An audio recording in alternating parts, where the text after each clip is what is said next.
Bum bum bum bum bum ba da da da bum bum bum bum bum bum bum bum bum bum bum bum bum. Hello, hello, hello, hello, hello. Welcome to, once again, not a Prog Reborn, but continuing to look at the cards from the Final Fantasy Cross Magic the Gathering collaboration. I said in the last live stream that I was not planning on firing up until we had a lot of new cards, but turns out they just dumped the entire 4 commander decks onto our laps today. So I'm going to attempt to go through these cards. I'm not really going to think about them. Well, I'll think about them sort of how they work together as a commander deck as a whole, but for far more in-depth thought into, you know, how good is the deck, how synergistic is the deck, what are the upgrades, what's the value. There are dedicated channels, many dedicated channels for those type of questions to get answered. Things like the MTG Goldfish Commander YouTube channel, the Command Zone are just 2 examples of channels that would tell you a little bit more about sort of a line by line of the deck list, and you know, how well do they think it's going to work together, how well does it compare with other similar decks, you know, similar equipment decks or similar reanimation decks, stuff like that. And also, like, what's the reprint value? Are you going to gain, you know, what do you, what's the reprint value? What do we think that it's a good value buy if you're just like looking to strip cards from it, stuff like that. And you're not going to get that from me. I'm just really going to be looking at the cards, and I'm also going to sort of explain a little bit more about the references in here, especially when we're talking about things that are reprints, but have Magic the Gathering, or have Final Fantasy art on it rather than the Magic the Gathering art, because that there are a ton of, and it is super fun to look at that. So without further ado, I looked at Scryfall before I fired up, and it doesn't look like they have every card up, considering they just dumped the entire product, the entire 4 commander decks on us all at once. I can certainly imagine why it would be taking them a bit to update their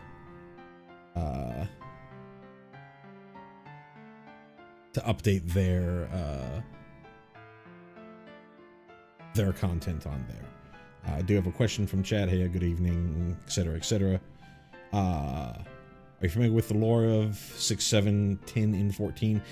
Yes, I am. So, the level of familiarity, 14 I'm going to be the most familiar with, because it's a game that this channel is, prior to me taking a break from 14, was mostly me playing Final Fantasy 14.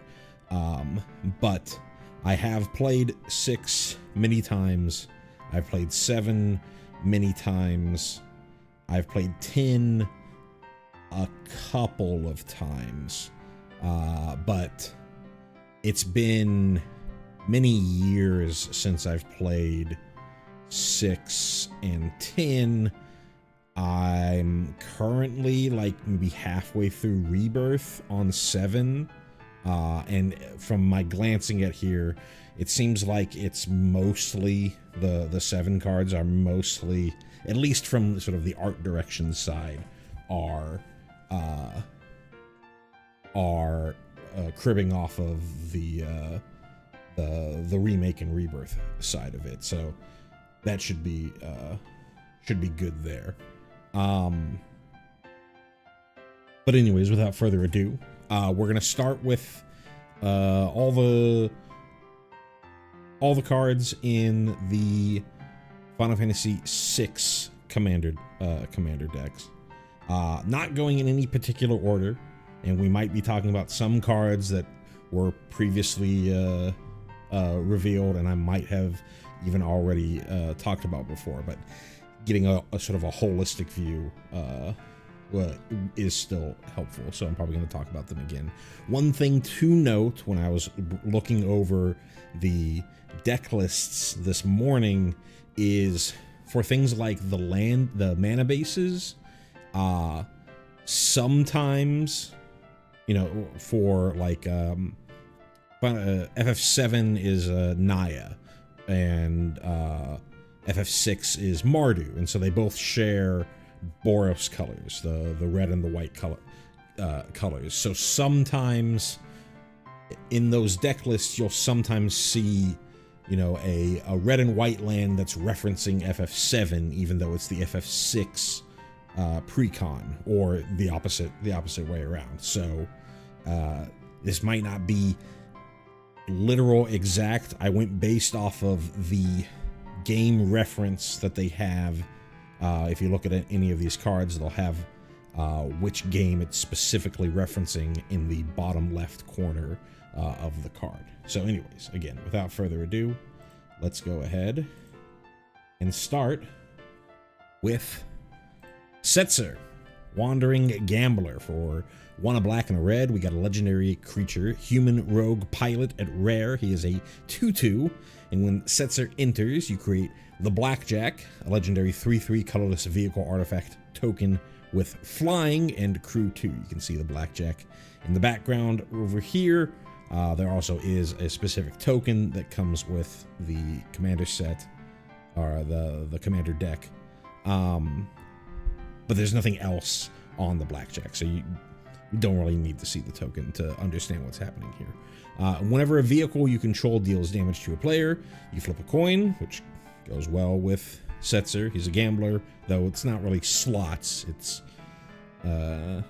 if you're referencing, you know, FF6, but flipping a coin's fine. Whenever you win a coin flip, create 2 tapped treasure tokens. I mean, pretty heavily leaning into the gambler aspect of Setzer, less into sort of, you know, like his backstory and whatnot, other than referencing the fact that he is the airship owner, or the owner of the airship for Blackjack, which, if I remember correctly, is only really there in World of Ruin, when you post, you know, Kefka messing with the Warring Triad. I forget what they call it, what they call just the normal world, like World of Calm. I can't remember.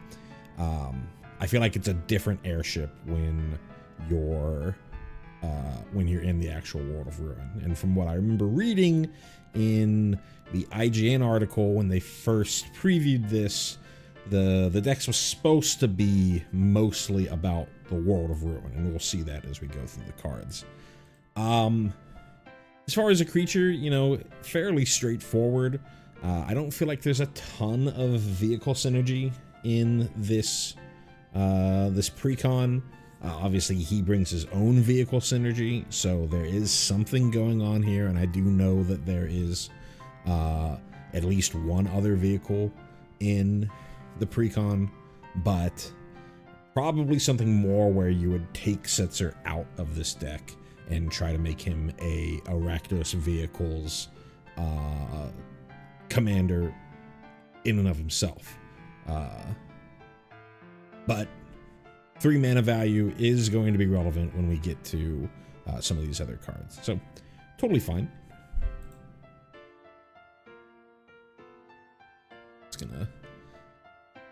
Gonna have to do this a bunch, aren't I? Next up, we have Snort. So we see a little Chupon action over here. Chupon snorting you off of the airship. You can see Locke in the corner trying to hold on. Each player may discard their hand and draw 5 cards. Then Snort deals 5 damage to each opponent who discarded their hand this way. And with a flashback of 5 in a red. And this was 3 in a red, and it's a sorcery rare. So, kind of a wheel effect. On here, your opponents don't have to take advantage of this. If they feel like they've got a... Well, nobody has to take advantage of it, technically. But you're almost certainly not just casting this and not discarding your own hand when you decide to cast this. So, let's see for a second.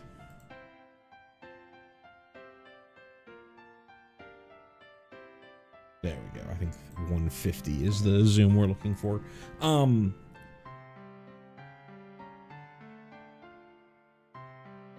So yeah, and if your opponents do want to take advantage of the wheel effect, then they're going to have to take 5 to do so. And the fact that this flashes back means you get another chance to refill. It's also nice that it's one of those, it's not like a lot of modern wheel effects, or even not even modern wheel effects. Even back in the day, things like Windfall, it based the number of cards that you draw on the amount of cards that you actually discarded. Here, if you're empty-handed and you flash this back, you're gonna draw. It's basically just don't discard anything, draw 5, which is super nice. I think it's a pretty good card. Maybe a chase card coming out of the precon. We'll have to see. Why do you keep on doing this to me? Let me try this. How about instead of switching that, I see if I can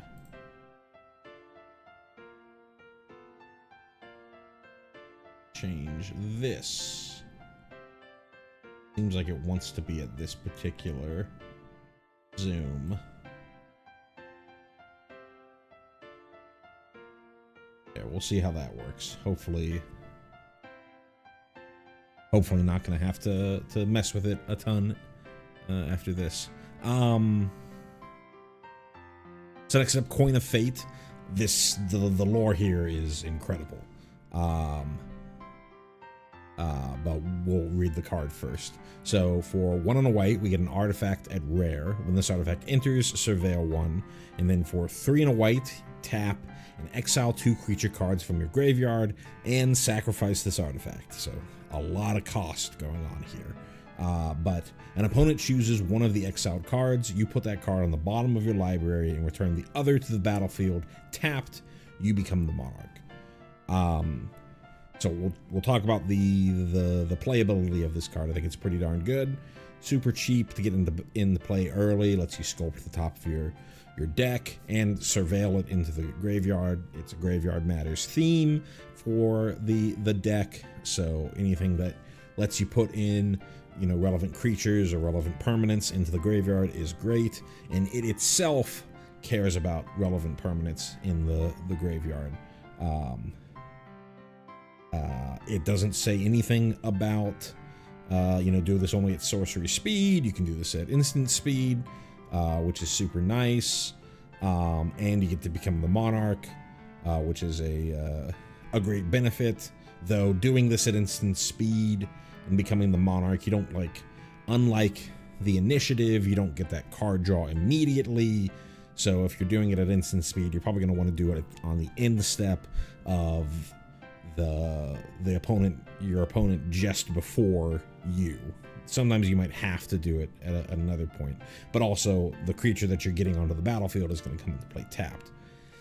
You do have that sort of Punisher mechanic on here where your opponent is making the choice of which creatures are actually getting onto the battlefield and which ones aren't. But you sort of make up for having to deal with that Punisher mechanic by becoming the Monarch. Flavor-wise, this is depicting the moment where Edgar and Sabin flip for who becomes the king of Figaro, and it works perfectly with all the mechanics there. You have Edgar and Sabin being the two creatures that you're exiling from your graveyard. Your opponent technically is probably representing the coin that's being flipped here. And then, you know, in the story, Sabin is not chosen, or is not the, doesn't become the king, and so he basically exiles himself to become a warrior monk, whereas Edgar becomes the king of Figaro. Perfect flavor representation, and I can't really tell. It looks like to me that it's two different faces, but I can't really tell. I imagine this is going to be Edgar here, and this is supposed to be Sabin, but super sick art. Super sick, all around, incredible flavor. Knocked it out of the park. Awesome. Don't have to change the zoom any. Okay. Next up we have Mind Stone. Reprint for 2 colorless. It's an artifact at uncommon. You know, tap to add 1 generic, sacrifice it, tap 1 and sacrifice it to draw a card. You know, a pretty staple card in Commander, and even in even in competitive 60 card formats. This is depicting Celis.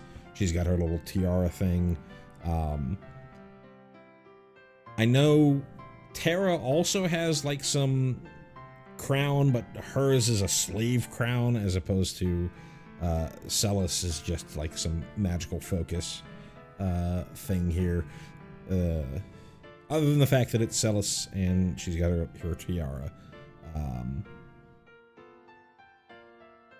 Don't think that there's much else flavor-wise going on here, but feel free to correct me in the comments or in the chat.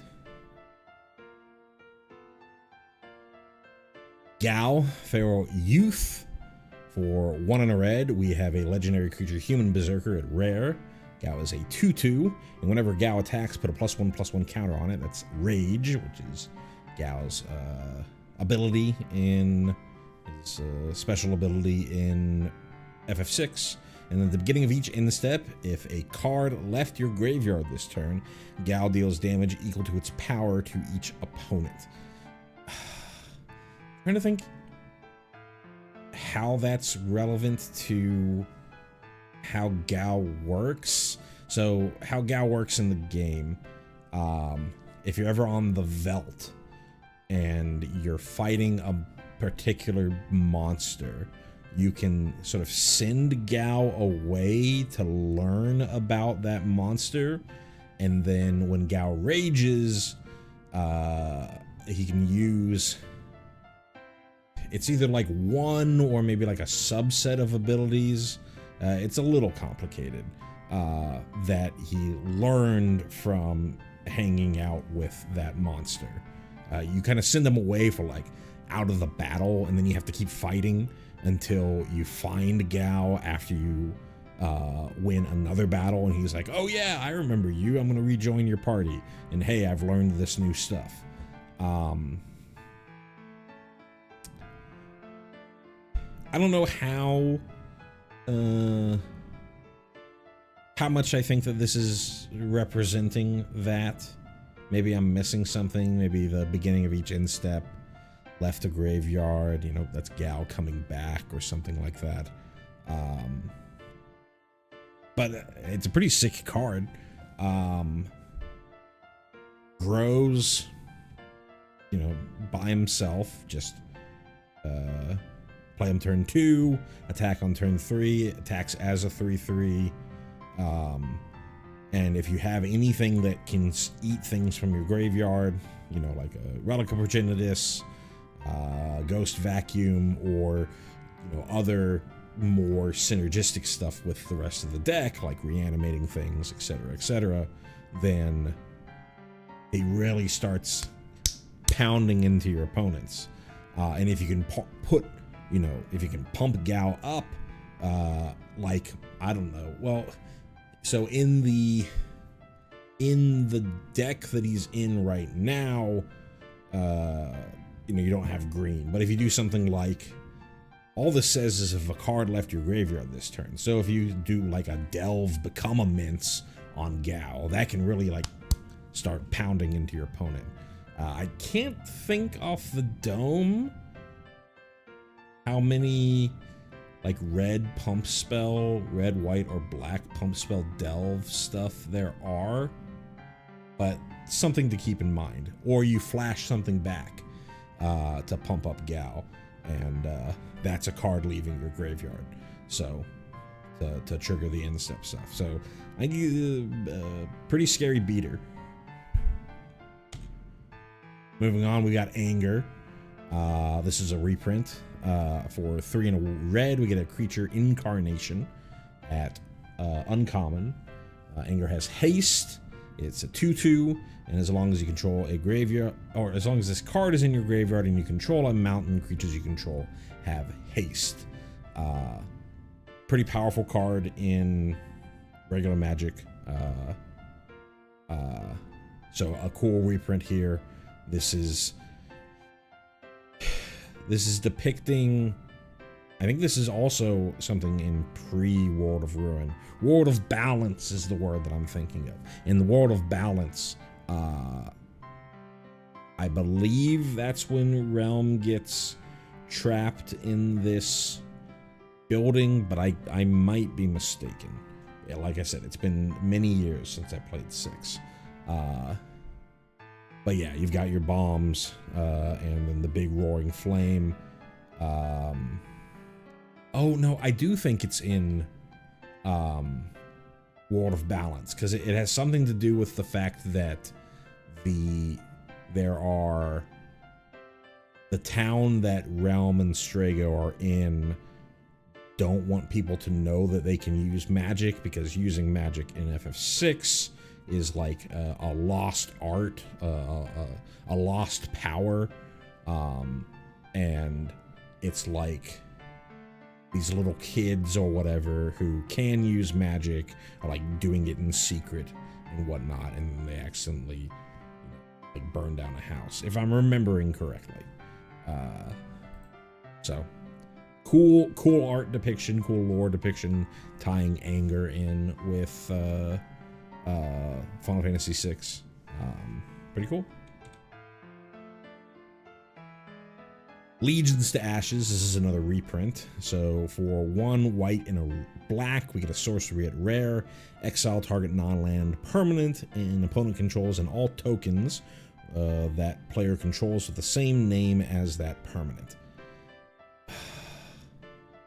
I don't know what this is representing. Clearly, it you know, Strago is talking, but I can't remember for the life of me what this is supposed to be representative of. Maybe when you refine Strago in the World of Ruin, but it's blanking on me. Legions to Ashes is a card. I know it sees play in Standard. I don't know necessarily how much play it sees in Commander, but a decent reprint, so there's that. On to another one of our party members from FF6. We have Edgar, Master Machinist. We already saw a representation of Edgar in the coin flip card. So for 2, a red and a white, we get a legendary creature, Human Artificer Noble. Edgar is a 2/4 at rare. And then once during each of your turns, you may cast an artifact spell from your graveyard. If you cast a spell this way, that artifact enters tapped. And then tools, which is Edgar's special ability in FF6. Whenever Edgar attacks, it gets +X+0 until end of turn, where X is the greatest mana value among artifacts you control. Pretty good, pretty good equipment. It doesn't even have to be equipment because it's any sort of artifact that you've got, and it bring back a Bolas's Citadel, bring back whatever other Portal to Phyrexia.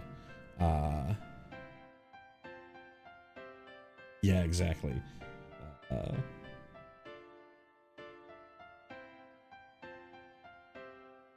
Or you can say that it works even better if well, I guess it wouldn't really work that much better because you'd really want Edgar to be your commander, but it is Mardu colors, and you can say, hey, I'm about to cast Edgar for your your tarot deck. But very good point. As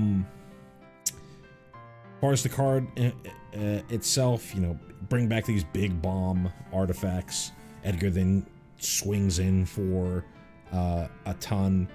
I think probably more small bally stuff, being able to just bring back smaller artifacts, maybe like I can't remember the name of the artifact now, but in standard there's an artifact that when it ETBs, each opponent has to sacrifice a creature. Stuff like that, stuff that have cool enter the battlefield abilities, or things that you can recur over and over and over. And it does also just say artifact spell, so any sort of artifact creature you can bring back, though this does prevent that artifact creature from either attacking if it has haste or blocking if it doesn't have haste. That's why my brain mostly thinks of non-creature artifacts, but you've got a lot of options here. Seems like a pretty good value, pretty good value card, either for your your commander or in the 99. So this is a card that was previewed previously, but we'll talk about it again because it specifically relates to the FF6 commander list. Summon Esper Valigarmanda. If you ever played the FF3 US translation, this is Tritok. So it's a enchantment creature, Saga Drake. It was a flying haste 3/3. Sagas are enchantments that have different chapters that they can go through every the turn it comes into play, and at the beginning of your pre-combat main phase, you'll put a lore counter on Valigarmanda here, and then when you reach the last lore counter available, the last chapter here, you have a number of lore counters equal to the last chapter, then the saga gets sacrificed. So it's going to eventually no longer be on the battlefield as a flying hasted 3/3s. But to make up for the fact that this is sort of a temporary creature, you get these extra effects that happen over the course of many turns. So for Valigarmanda, what you have is when it ETBs, you get to exile an instant or sorcery card from each graveyard. That's including your own. And then for each subsequent lore counter after that, you're going to add some amount of red for each lore counter on the saga. So Chapter 2, you'll add 2 red. Chapter 3, you'll add 3. Chapter 4, you'll add 4. And this happens on your pre-combat main phase. So you'll have access to this for casting creatures or casting spells from your hand, but also you may cast an instant or sorcery card exiled with this saga, and mana of any type can be spent to cast that spell. I believe the way that this is worded means that you have to make the choice on whether you want to cast one of the instants or sorceries that were exiled by Esper Valagamanda at the time that that trigger enters the stack. You're not able to go, okay, let me draw a couple cards by casting some other spells and then go, all right, now let's decide. I believe you have to make the choice at this point because it doesn't say like until end of turn. So something to note there for, you know, Magic-y nerd implications, for gameplay implications.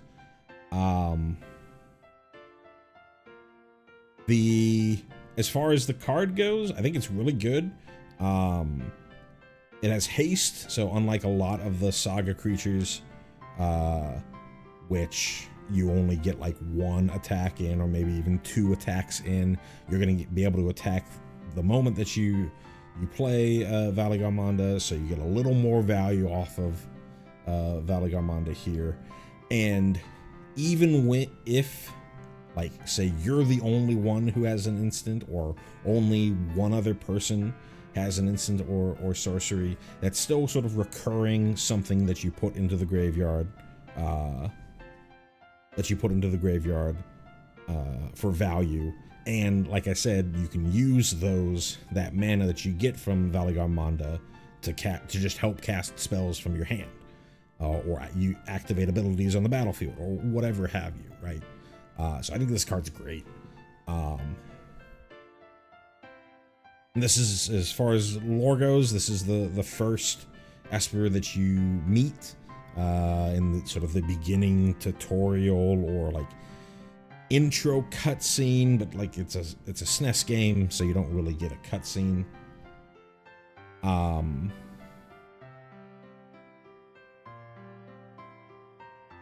So yeah, like pretty tight. It is kind of interesting that it's only red here, because Valagamanda is like fire, ice, and thunder. If we get to some of the other decks, we'll see another representation of sort of those tri-element summon. But interesting that they went with only red here. But yeah, super cool card, super playable card. So the face commander for this deck is Terra, Herald of Hope. For a red, a white, and a black, we get a legendary creature, human, wizard, warrior. At Mythic, Terra is a 3/3, and she has Trance. At the beginning of combat on your turn, mill 2 cards. Terra gains flying until end of turn. And then whenever Terra deals combat damage to a player, you may pay 2 generic. When you do, return target creature card with power 3 or less from your graveyard to the battlefield tapped. Couple things to note on here. So Terra doesn't have to attack to get that mill 2 and gain flying, though most of the time that gain flying is not that relevant here, unless you are attacking. But you know, you can block. Oh, I guess no, because you're gonna lose at the end of turn. It's not till like your next turn. For the first turn, that part's not totally relevant, but the fact that you're milling 2 cards is pretty relevant, because of the way that this deck wants to play. You want to be putting things into your graveyard to recur later, either using the second half of Terra or using other cards, like we talked about Edgar, we talked about Coin Flip. There's tons of stuff that's trying to pick things back up from your graveyard. Big thing here is the target creature that you're returning to the battlefield tapped is power 3 or less, not mana value 3 or less. We're not in blue here, but like the big example of something like that is Agent of Treachery is like a 6-drop that has 2 power, that has a super huge ETB effect. So if you're just sort of building around Terra, you can kind of use her as mana cheating to be able to get out these big, powerful creatures that would normally take forever, only for 2 generic. As long as they have a low power total. I think she is very, very good as a commander. Fuels her own ability, makes it so, gives herself evasion, so it's going to be easier for her to get that hit in. There's almost invariably in your commander pod, there's going to be somebody who does not have the ability to block flyers, so she should be able to get in on somebody, and then you start bringing out the heavy hitters. So I think she's great. Absolutely fantastic. One of our land reprints here, Smoldering Marsh. I believe FF6 is the only one that has the Rakdos color pair in its 3-color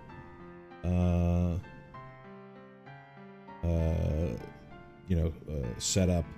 So I believe you're only going to see this in the FF6 decks, but we'll talk about some of the other lands when we get to them.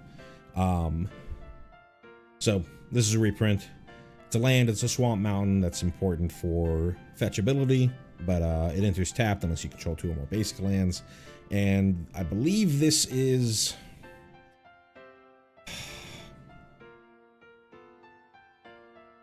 I believe this is the dungeon that you're going through. Right, to reach the sealed gate. Yeah, it literally says it right there. There's a dungeon that you have to go through to reach the gate to the Esper Plain, where the actual Espers make their home. And it's underground lava, just like this. You can even see like a treasure chest right here that you're going to get to. So pretty cool reference. More references here. Sulphurous Springs, another reprint. Legendary treasure sleeps where the mountains form a star. I don't remember exactly what this is. Is this... No, Ultima Weapon you get from forging... Well, I guess in the FF3, they call it like Atma Weapon. But, I believe you get the Ultima Weapon from forging something in the World of Ruin that you can either have it as an Esper Ultima or as the Atma Weapon. But there's some, it's obviously there's some weapon in that same dungeon that this is referencing here that you're gonna try to get right here, but I can't remember. It's been too long since I played FF6. Sacred Peaks, another reprint, I believe. It's just a fetchable tap land. And so this is where you can see the Warring Triad, and there's a card for the Warring Triad later, but you can see the Warring Triad, the distance right here. This is where the Emperor is trying to siphon the power, and then where things go horribly wrong when Kefka knocks the Emperor off and starts just messing the alignment for the Warring Triad. Oh, right here, the Warring Triad. So it's Sophia.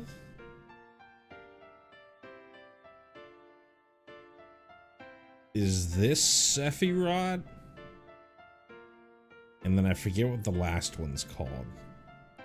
And it's Sephiroth, not Sephiroth.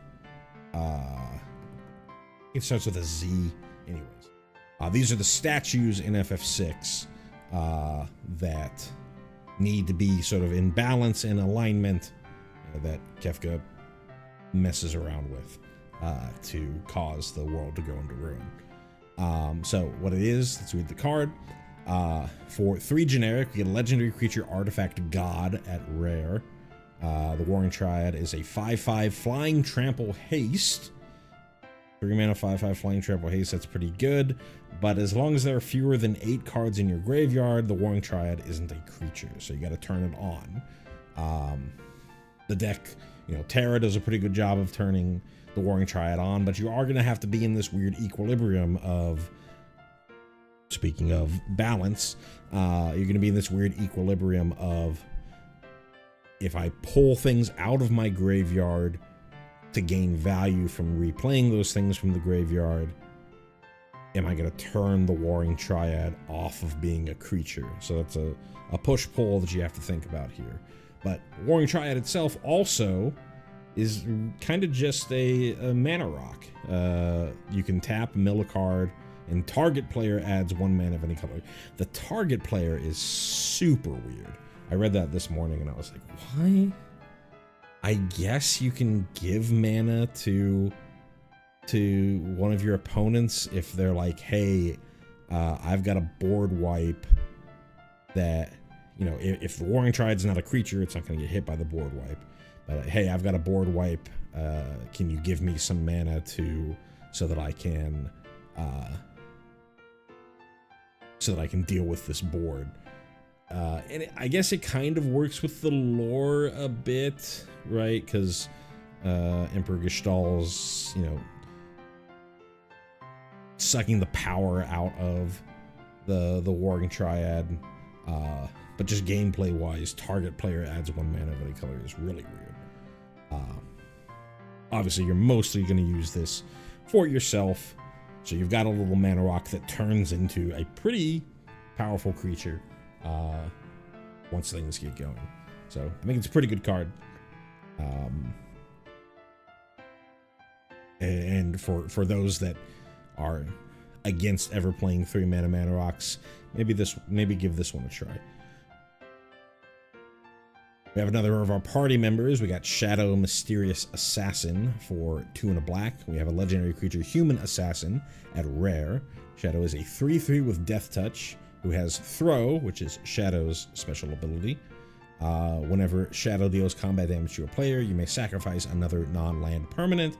If you do, draw 2 cards, and each opponent loses life equal to the mana value of the sacrificed permanent.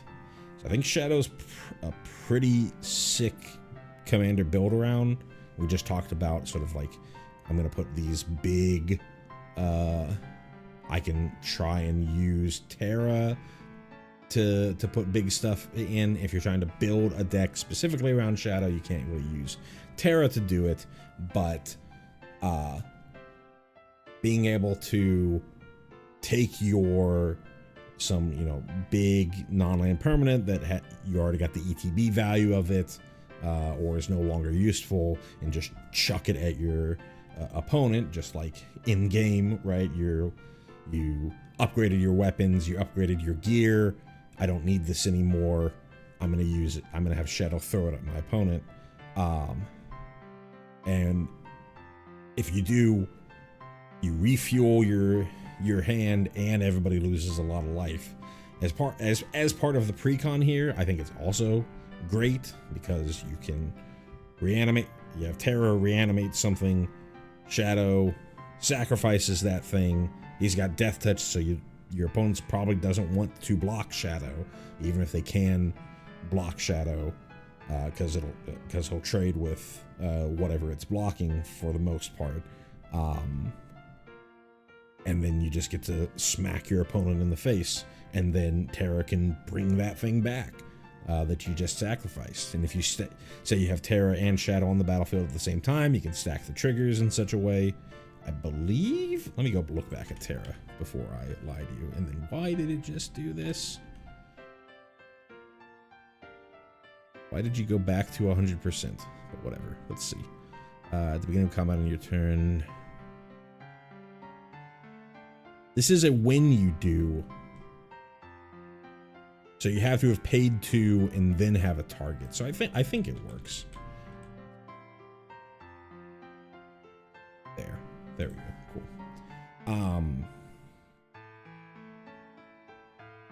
I think it's a sick card.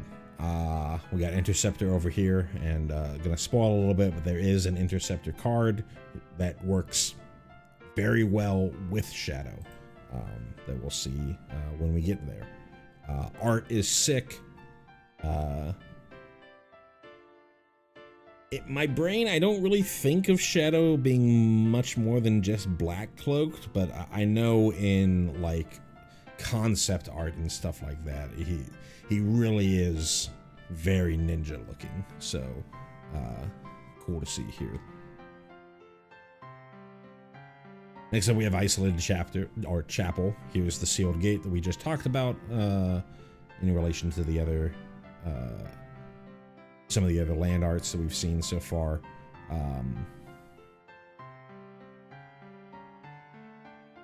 Maybe I didn't really check because I stopped looking at the lands when I was looking at the 14 deck list, but this could be a land that shows up in the 14 deck lists that would just reference FF6 sort of out of nowhere. But yeah, cool. Isolated Chapel's a good card.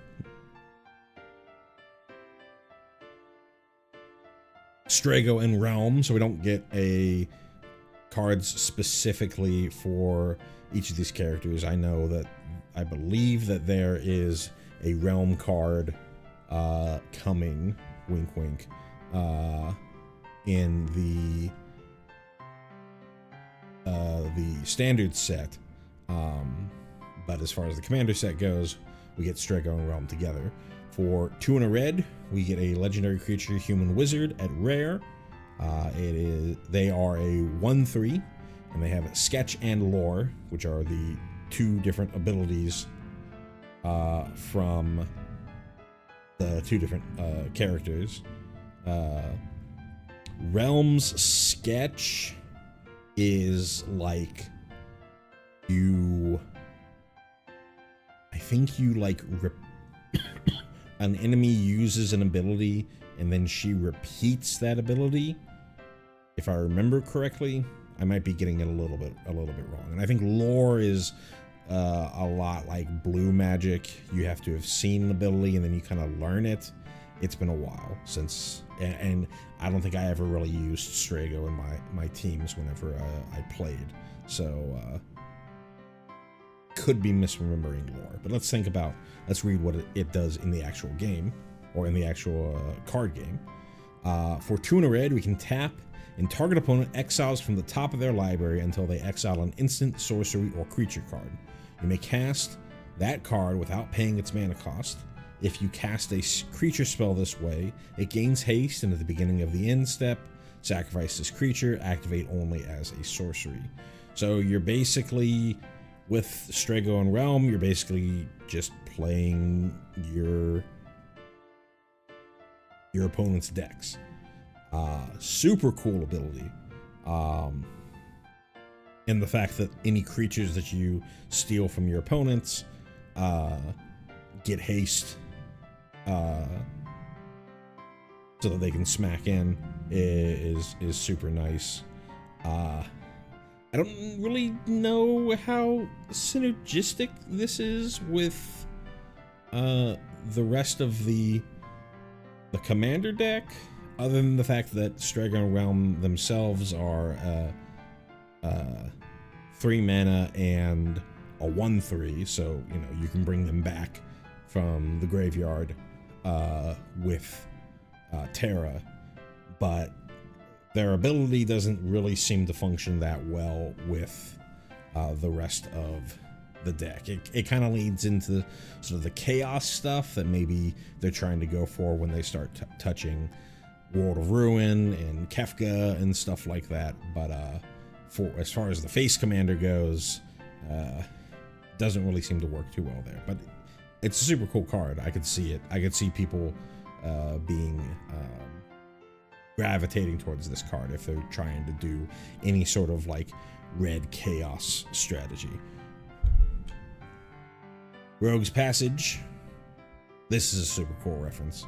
So this is a reprint. Everybody knows Rogue's Passage. So this is just the very beginning of the game when after you encounter Valigarmonda, Terra wakes up in that house, and the old man from Narsh, or Narshi, I don't think I ever know how to pronounce that, says, hey, go out the back, you got to go through the mines to try and escape, because the guard who you just, blew away in your Magitech armor because you're under control of the slave crown, are coming for you. And this is, right out, you got that bridge, and you got the entryway to the mines there. So, sick reference. Stitcher's Supplier. For a single black, we get a creature zombie at uncommon. This is a reprint. A pretty staple reprint here. When this creature enters or dies, mill 3 cards. Great for your deck, right? This is, I think, just a reference to a mob that you can see in FF6. I don't remember exactly where it is, but that pose there that this zombie is making is pretty iconic for a mob sprite.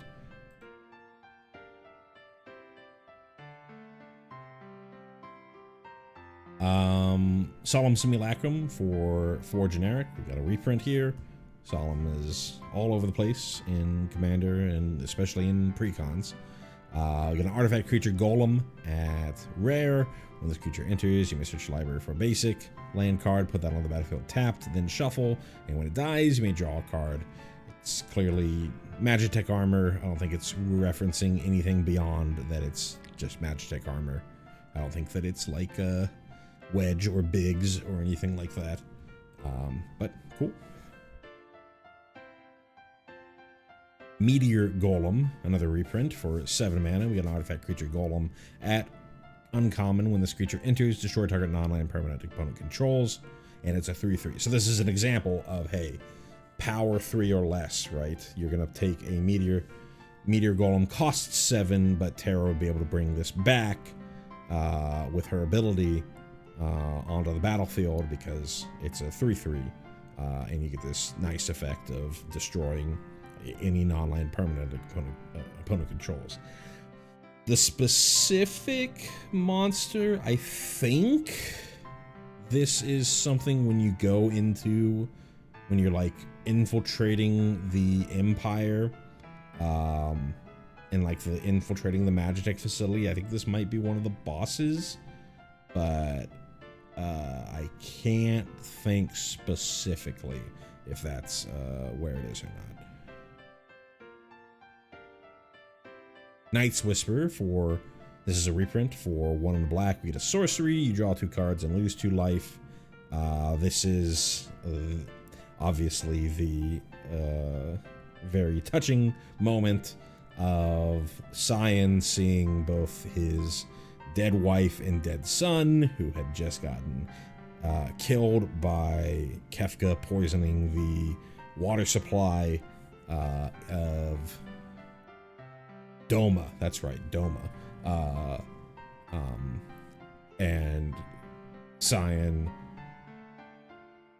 and the crew make their way to the Phantom Train, and after they themselves escape the Phantom Train because they're not dead, Cyan sees his wife and kid. Obviously, touching moment. Bannon, the Returner's Leader. It's a nice poll here for not really party members, like a temporary party member. But for a red and a white, we get a legendary creature, Human Cleric Rebel, at rare. Bannon is a 1/3 with Prey, which is his signature ability. Music just stopped. Let me refresh that music real quick. There we go.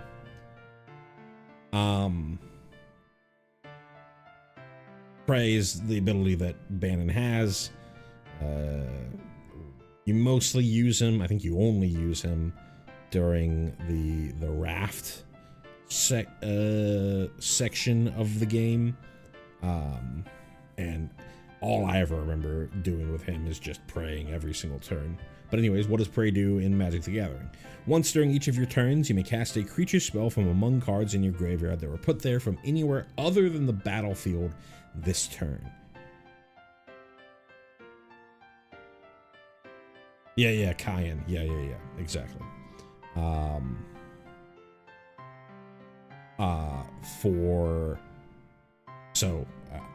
I'm just saying something you might not be seeing in the chat. Somebody in chat said, was correcting me on how they would pronounce Cayenne's name in Japan rather than Cyan. Just Cayenne being the father of Hien from Final Fantasy 14, etc., etc. Good looking out. Anyways, the second half for this, whenever you attack, you may pay one a generic and discard a card. If you do, draw a card. So self-fuels Bannon's Prey ability, because discarding a card is not putting a creature from the battlefield into the graveyard. It's putting it from your hand into the graveyard. Also works well with the mill effect from Terra, or any other non-combat related or battlefield related ways to get things into the graveyard. It's not like a free reanimation. You still have to cast the creature, but you do get recurring value from it. So pretty sick card. I could see this just being a build around commander in colors that aren't. White is known for some reanimation, but it's typically you think of black for reanimation. White, when you think of white reanimation, it's small creatures, that kind of stuff. Ascend from Avernus, Rally the Ancestors, stuff like that. And so Bannon might be a cool commander for that type of thing. And then working with the red side of wheel effects or discard based, tormenting voice style effects. Pretty sick. And Bannon, it's an attack trigger that doesn't require Bannon to get in there, because Bannon's not really a beater there. It's just whenever you attack. So you can even do this. You can even get this discard trigger and even the prey trigger, or access to the prey creature on the turn that you play Bannon. So cool. Soul Ring. This is an image of a Magicite. I don't know if it's a specific Magicite. It's clearly well, I shouldn't say clearly. I believe this is in the Esper realm where this is being shown, but it's Soul Ring. It's in every commander deck, and they have specific ones for each of the commander decks that fit the theme of the deck, the game of the deck. So here we have a Magicite.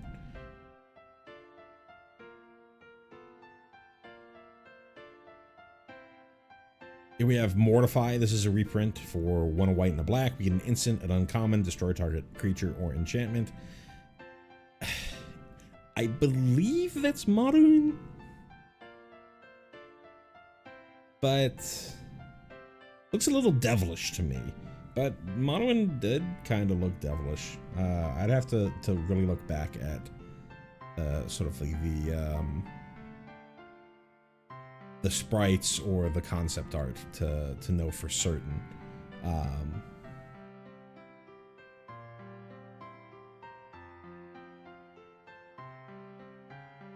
But yeah, cool looking reprint of Mortify there.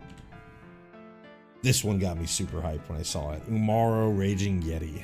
Another one of your party members. I think you can only get Umaro once you've reached the World of Ruin, but super sick. For 5 and a red, we get a legendary creature, Yeti Berserker at rare. Umaro is a 6/6. As trample. At the beginning of combat on your turn, choose one at random. Other creatures you control get +3/+0 and gain trample until end of turn. Discard your hand, then draw 4 cards, and Umaro deals 5 damage to any target. Umaro is just a beater, from what I remember in 6. You kind of don't really control Umaro. It just does whatever. And that's kind of what you're getting here, right? It's a 6-mana 6/6 trample that could give you like a pseudo overrun effect, which is terrifying, or, you know, make you discard your hand, which hopefully your hand's pretty small by the time you're, you know, at turn 6, or just smack something for 5. Super cool card, super fun card.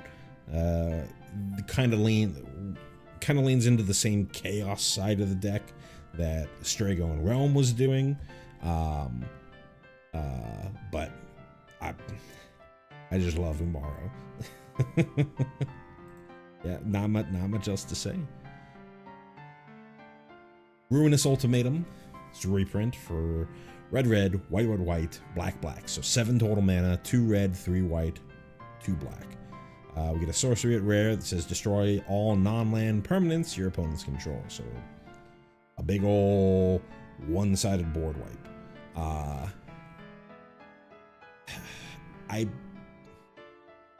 I believe this is the... Is this the burning of Doma? Little Hamlet is too much boring and not enough burning. I don't remember exactly where this is. This could also be, there's a scene where Kefka and General Leo sort of go at it, because Kefka is just kind of like, I'm gonna, you know, do my laugh and be a clown. And General Leo's, you know, he's still a fascist, but he's like, you know, we're trying to unite the realm, not just destroy everything. So it might be depicting that scene, but I can't totally remember.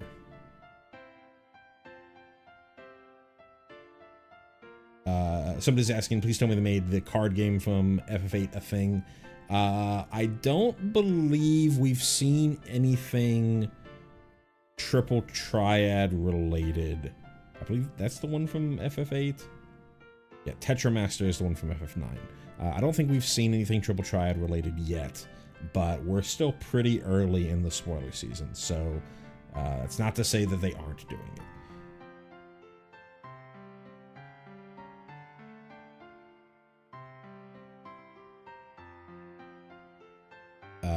Next up, we have Locke, Treasure Hunter. So another one of our party members. For 1, a black and a red, we have a legendary creature, Human Rogue, at rare. Locke is a 2/3 that has, I believe that's Skulk in Magic terms. Can't be blocked by creatures with greater power. And Locke's unique ability in the game was Steal, that became Mug. I think it only became Mug if you had a specific relic on, but it's fine. Whenever Locke attacks, each player mills a card. If a land card was milled this way, create a treasure token. Until end of turn, you may cast a spell from among those cards. Pretty powerful value engine going on here. Mills, it's each player, so mills you as well. So that's fueling things to get brought back by Terra or by whatever other effects that you have in your deck. Makes treasures, not even tapped treasures. It's only on attack with Locke, so you don't have to make a hit. And even if you did have to make a hit, Locke's hard to block. It's funny. Poet and I didn't know it. And then you also get to steal a spell either, you know, you can either just play something that you hit. If everyone else hit lands and then you hit a spell, you get to play that spell. Or you get to, you know, steal one of the things from your opponents. I think this is an incredible card. I could see building around this card.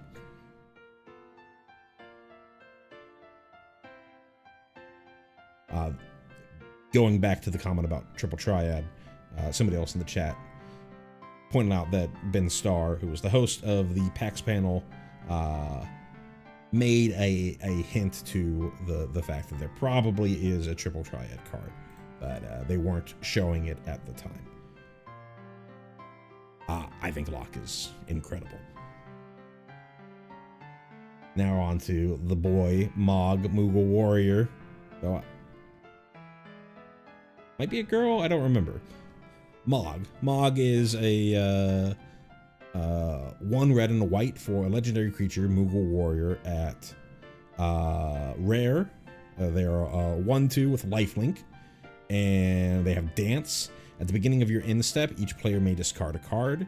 Each player who discarded a card this way draws a card. If a creature card was discarded this way, create a 1/2 white Moogle creature token with lifelink. And if a non-creature card was discarded this way, put a +1/+1 counter on each Moogle you control. That's a lot to read. Let me read it again. So, beginning of your end step, so you get value from Mog the turn that you play it. Each player may discard a card, so that includes you. So so you're probably one of the people who you're probably going to discard a card because you want things in your graveyard.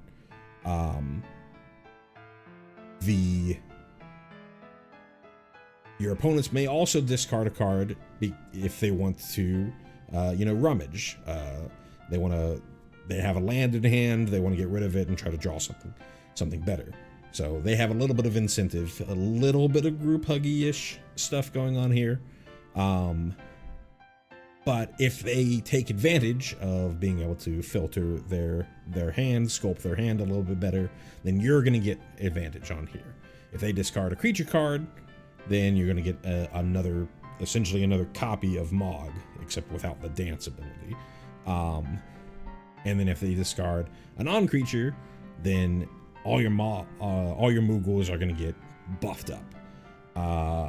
Pretty sick card here. Army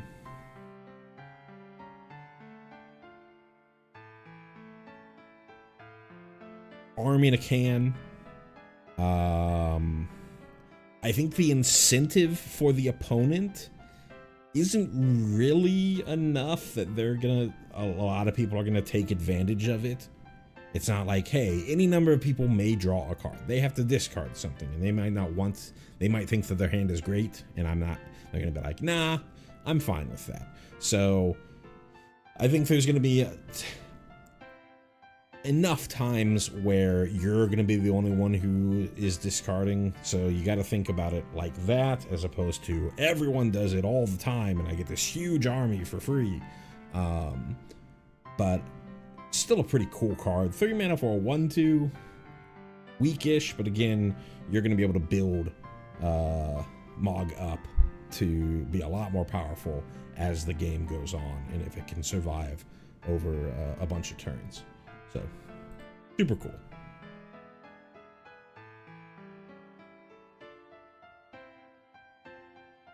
Next up, we have Morbid Opportunist. This is a reprint. We get a creature human rogue at uncommon.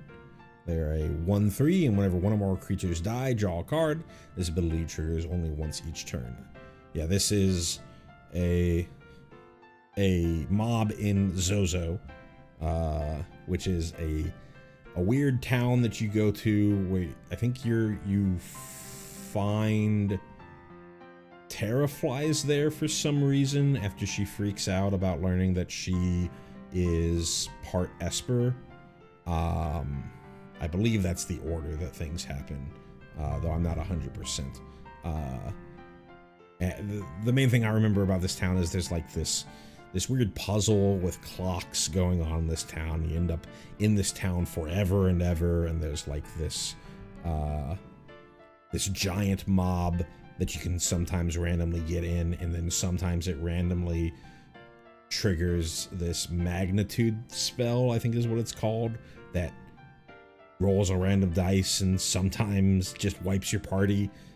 And then if you weren't saving like every 2 seconds, then you lose a million hours of progress. That's the thing that I most remember about Zozo.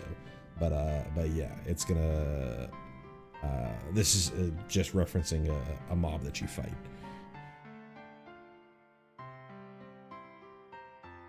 Next up, we have Angel of the Ruins. I believe this is a reprint, though I'm not 100%. We get an artifact creature, Angel, at uncommon. Flying, when this creature enters, exile up to 2 target artifacts and or enchantments. It's a 5/7, and it has plain cycling.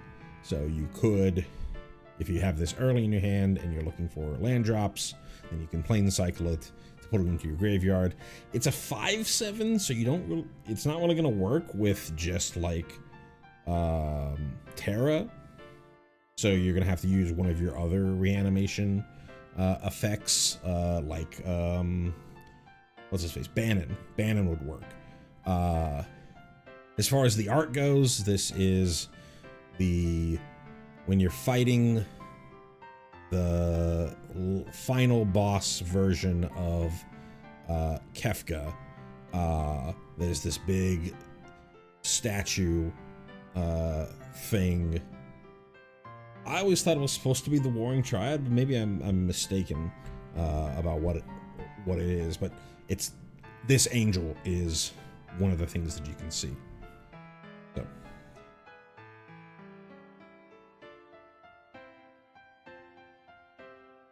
Nomad Outpost, reprint of the Mardu land from Tarkir.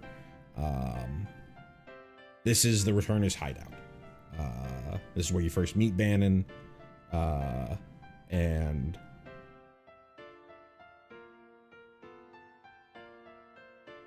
right before you jump on the rafts to escape the Imperials who find the hideout.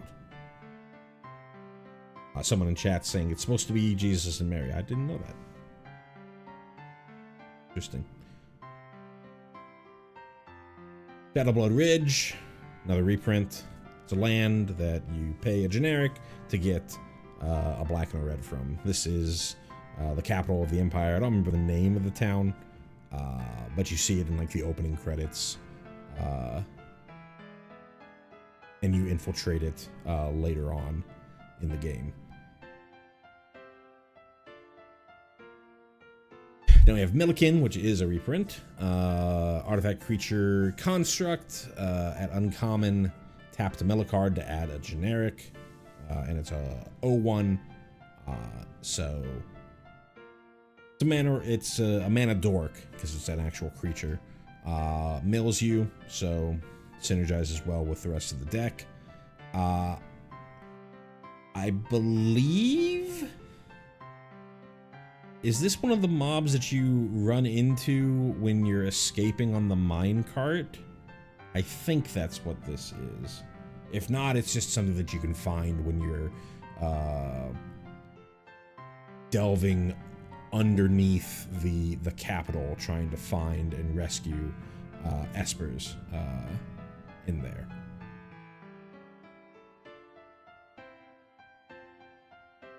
Oh, I guess I did another art for Valigamonda. We've already talked about that, so let's move on.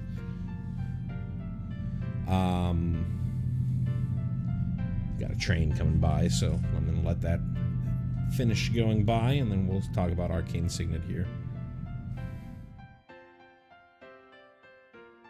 Arcane Signet, reprint, Commander Staple, 2 mana to tap, add 1 mana of any color of your commander's identity. As far as what this card represents, I know there's the Cult of Kefka, which is either at the base of the tower or near from a nearby tower to the end game tower, but the actual object I don't remember enough about. So somebody help me out in the comments or in the chat if they know. Speaking of the Cult of Kefka, this is the Cult of Kefka. This is a reprint. Priest of Fell Rites. For white and a black, we get a creature human warlock at rare. They're 2/2. You can tap to pay 3 life and sacrifice this to reanimate a creature from your graveyard onto the battlefield. Activate only as a sorcery, and then you can unearth it for 3 and a white and a black. That lets you bring this card back from the graveyard with haste, and gets exiled at the beginning of the next instep, or if it would leave the battlefield, so that you can reanimate something else. So this is sort of your more generic reanimation that you have. It does trigger the, what was it, Gao. Gao cared about cards leaving your graveyard, so the unearth would trigger Gao. So obviously, so would the reanimation would trigger Gao.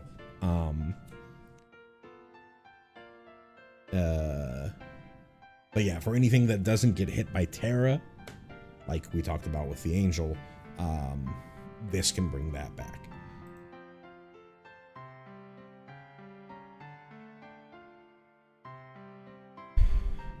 Desolate Mire, reprint land.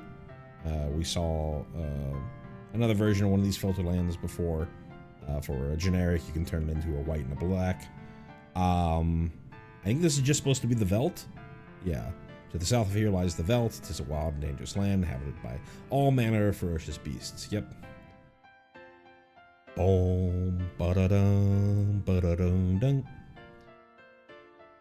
This is where Gao is found.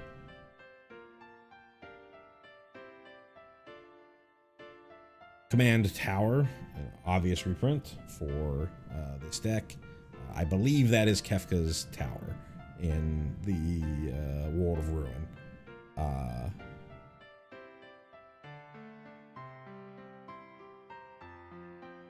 Yeah, not much else to say. Yeah. Staple reprint and cool reference. Rise of the Dark Realms, cool reprint for 7 black. We get a sorcery just as a train comes by. For 7 black, we get a sorcery at Mythic. Put all creature cards from all graveyards onto the battlefield under your control. You know, the typical big black deck finisher. And we have all the party members. We've got Strago, Gao. I believe that's supposed to be Edgar. And then this is Setzer. Shadow, Kyan, Terra, Mog, Locke back there.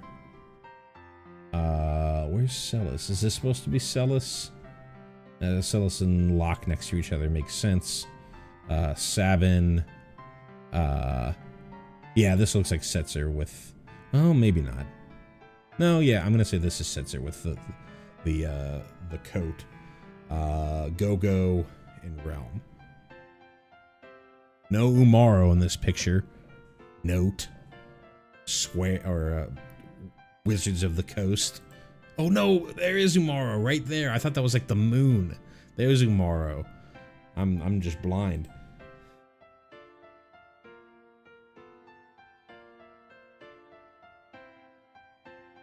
Speaking of Go-Go, Mysterious Mime for 3 and a red. We get another one of our party members, legendary creature Wizard. I believe you can only get Go-Go in the World of Ruin. Or maybe you can only get him after you get the airship in the World of Balance. Like I said, it's been a while. Anyways, legendary creature Wizard at rare. Go-Go is a 2/2 that at the beginning of combat on your turn, you may have Go-Go become a copy of another target creature you control until end of turn, except its name is Go-Go Mysterious Mime. If you do, Go-Go and that creature each get +2/+0 and gain haste until end of turn, and attack this turn if able. So It's a repeatable clone effect. You get to turn into something else. You know, it works pretty well with Go-Go's ability, the mimic ability, which I believe Go-Go just repeated whatever the attack was that immediately came from your party members, that immediately came before you use mimic. I don't remember if it was something that just continuously cast that same thing over and over, or if you got to mimic something new every single time, but pretty straightforward character, and a pretty straightforward implementation of that. You turn into one of your other party members, so that you can do whatever that other party member is doing, except you are Go-Go, not the other party member. The fact that you are still named Go-Go Mysterious Mime gets around the whole legendary rule, because you're not going to be named the same, so you can copy one of your other legendary party members and still be fine. And then, because this is a beginning of a combat trigger and Go-Go gets haste, you get to swing in and with Go-Go immediately, which is super sweet. Pretty cool card.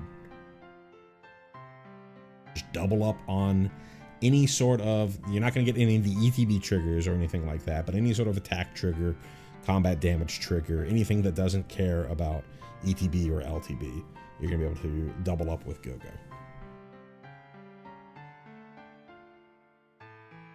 And as well, let me go back, as well, Go-Go gets haste and the other thing gets haste. So regardless of who was on the battlefield first, you're both going to be able to immediately swing in.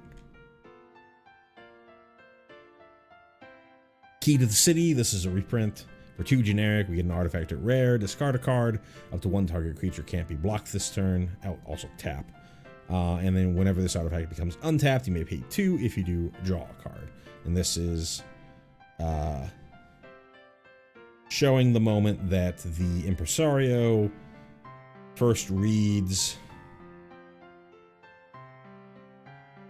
Setzer's, not Ultros's. I think this is Setzer's letter saying that Setzer is going to kidnap Maria, the famed opera singer, which sets into the whole sets into motion this whole thing where Celis mimics Maria, because Celis is the spitting image of Maria. If you've seen the standard set previews, Jador, the flavor text on the Jador card has that exact line. That's referencing this same thing. This leads to the opera house scene. I'm sure there's going to be something related to the opera house in the main set. But yeah, cool reference. I don't really know how this is key to the city. That doesn't make too much sense. As far as how it works for the deck, it's a discard. It's a repeatable discard outlet. You want to be able to get things into your graveyard. Pretty straightforward. Graven Cairns. This is a reprint. One of the better filter lands out there, because you can get double black or double red.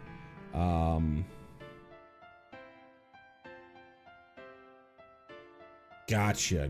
I was thinking that the image made me think of the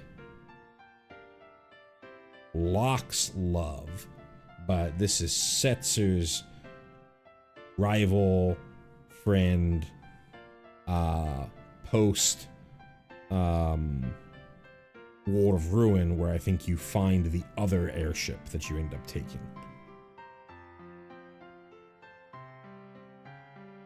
Fetid Heath, another reprint, another one of the better filter lands. This is the forest that surrounds the Phantom Train.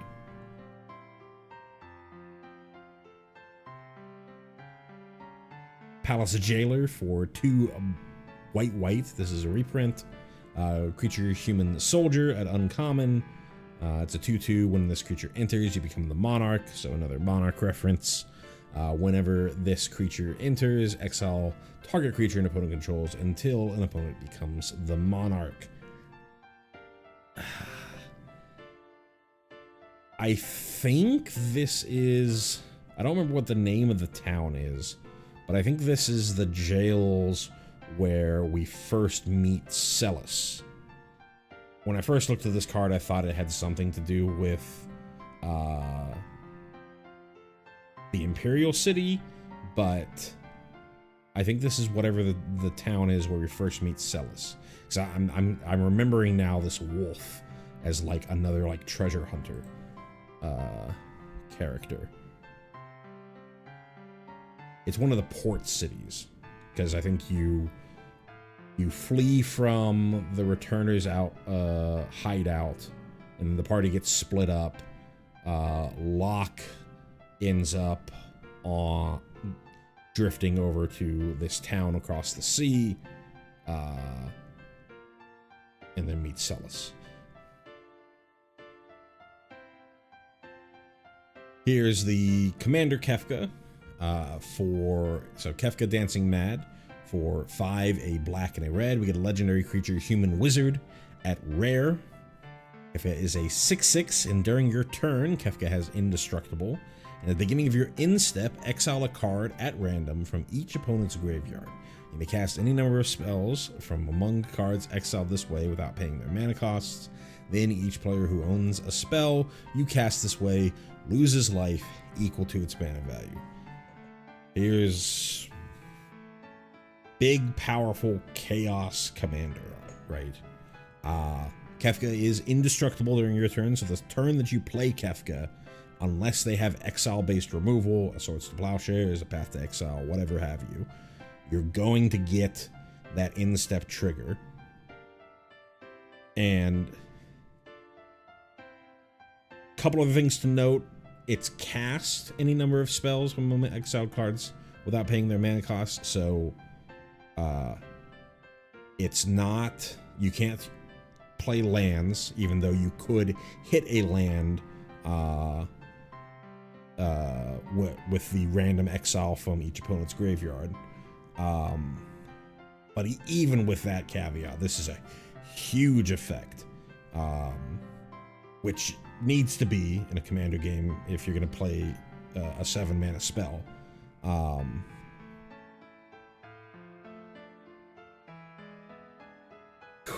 I don't know if this Kefka's sort of a build around that you'd want to put as your commander, or is just better in just sort of a generic 99 chaos commander deck.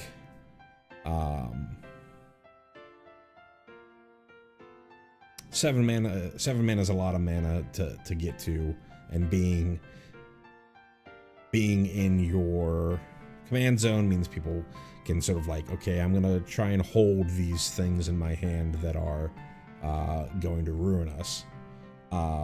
Though, like, I don't know, could you possibly build around in such a way that, like, you're helping make that randomness of your opponent's, of the card that you take from your opponent, be less random, you know, Relic of Progenitus or Ghost Vacuuming up their graveyard so that there's a smaller selection of cards for Kefka to pull from. That's probably going a little too deep. It's probably just good enough getting whatever. But yeah, super sweet card.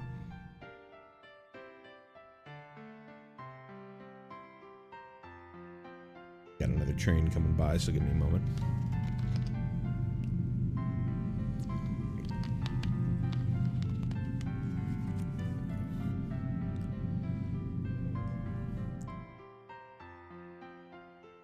We mentioned it when we were talking about Shadow, but there's an Interceptor card. Interceptor Shadow's Hound for 2 black. We get a legendary creature Dog at rare. Interceptor is a 4/3 with Menace. Assassins you control have Menace. Shadow is an assassin. I wasn't really paying too much attention on if there were any other assassins. I think it's only Shadow. And then whenever you attack with one or more legendary creatures, either Interceptor or Shadow or both, you may pay 1 in the black. If you do, return this card from your graveyard to the battlefield, tapped and attacking. So your attack with Shadow, you can pay 1 in the black to bring Interceptor back to the back into play, and then if Shadow hits, you can sacrifice Interceptor to throw at your opponents, and just sort of loop that game. Super cool card. Super fun. It's an attack trigger, so when you bring Interceptor back, if you have Shadow in play, Shadow now gains the evasion of Menace, so you're more likely going to be able to hit with Shadow because of Interceptor. Just works very, very well, and is super fun.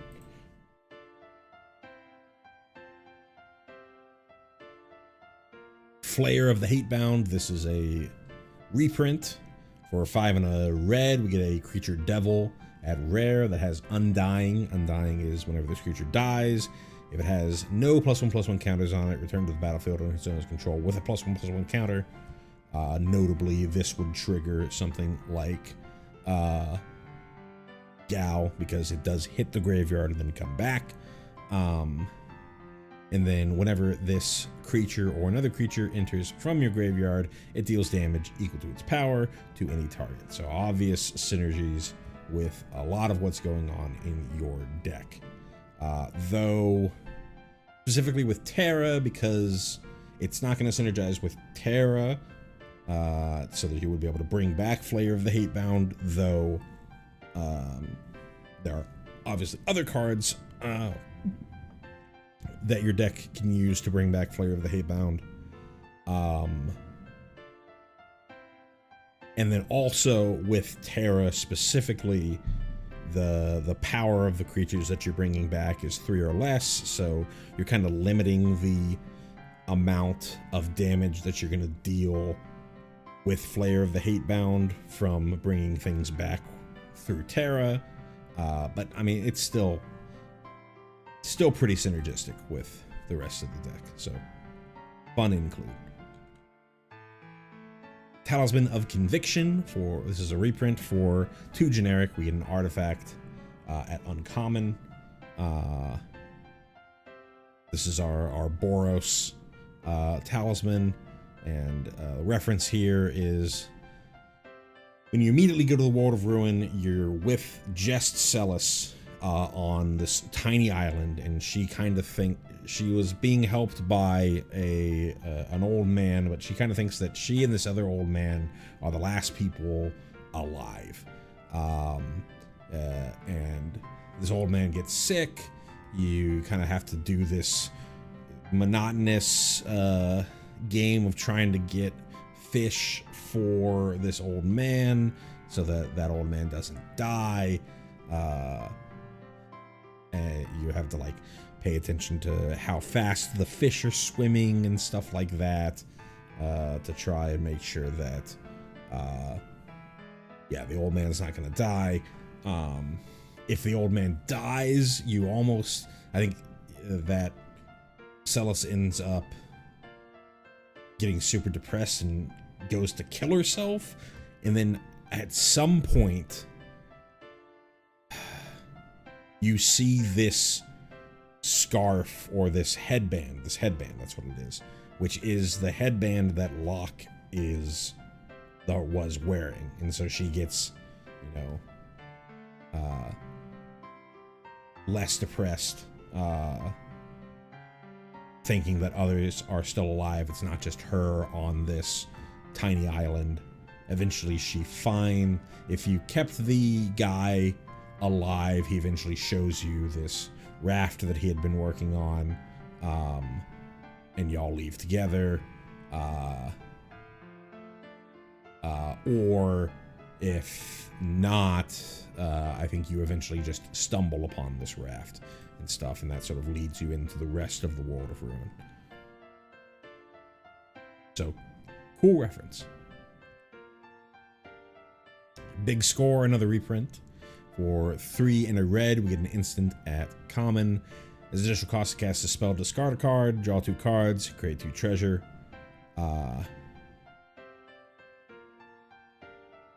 where this is specifically, maybe this is World of Ruin. So Locke's whole story is he was wed to you know, his childhood sweetheart, but she ends up getting sick and either dies or is in a coma. I think she dies, and then Locke, somebody's pointing out specifically, Locke finds the Phoenix Magicite to try and bring her back. I think it ends up not really going the way that he was expecting, and he ends up having to move on. But yeah, cool reference here. Geothermal Bog is, I think this is the, okay, no, this is where the Phoenix Magicite was. It's not the exact same. Well, maybe it is the exact same. I don't remember enough about specific locations, but another underground lava dungeon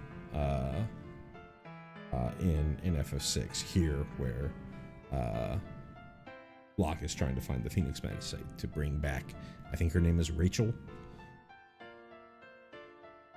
Sun Titan reprint, always good to see. 4 white creature giant at Mythic, 6/6 with vigilance.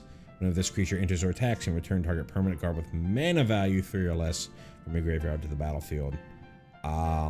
This is Rexol. I think this is just a boss from FF6. I don't remember specifically where in FF6.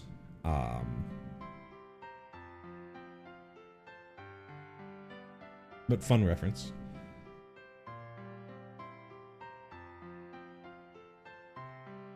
Here's Kyan, Vengeful Samurai. For 6 and a white, we get Legendary Creature Human Samurai at rare. Kyan's a 3/3 and has affinity for creature cards in your graveyard. The spell costs 1 less to cast for each creature card in your graveyard. Has double strike, and whenever 1 or more creature cards leave your graveyard, put a +1/+1 counter on Kyan. I mean, mostly just a beater, though. If this is your commander, can end games pretty quickly. It being a 3/3 is the synergistic thing here, so you can bring Kyan back from Terra. But as far as like a commander card and, you know, value and stuff like that, I think that you would probably want to try and do some sort of build around for Kyan and make it your commander if you're going to get use out of it, because you'd really want Kyan to be doing commander damage, not just regular damage. At least that's my opinion. Sepulchral Primordial. This is a reprint for 5 black. We get a creature avatar. There's a 5/4 with Intimidate. You don't see Intimidate that often anymore. And the only reason we're seeing it now is because this is a reprint. Intimidate means this creature can't be blocked except by artifact creatures and or creatures that share a color with it. It's really Fear, because Fear was artifact or black creatures, but Intimidate's fine as well. When this creature enters, for each opponent, you may put up to 1 target creature from that player's graveyard onto the battlefield under your control.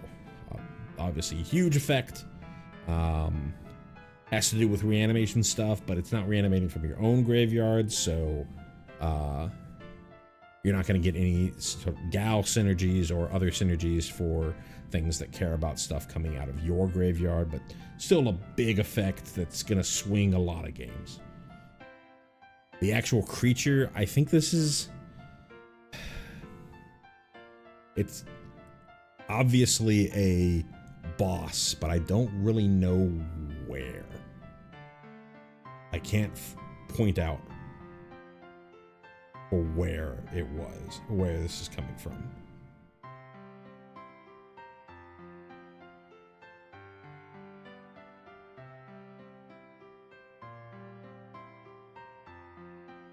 High Market, another reprint. I think a pretty needed reprint. I think this was starting to get up in price. Got a land at rare. You can tap it for generic, or you can sacrifice creature to gain a life. The sacrifice creature is super nice because you'll be able to recur any ETBs or whatever in this deck.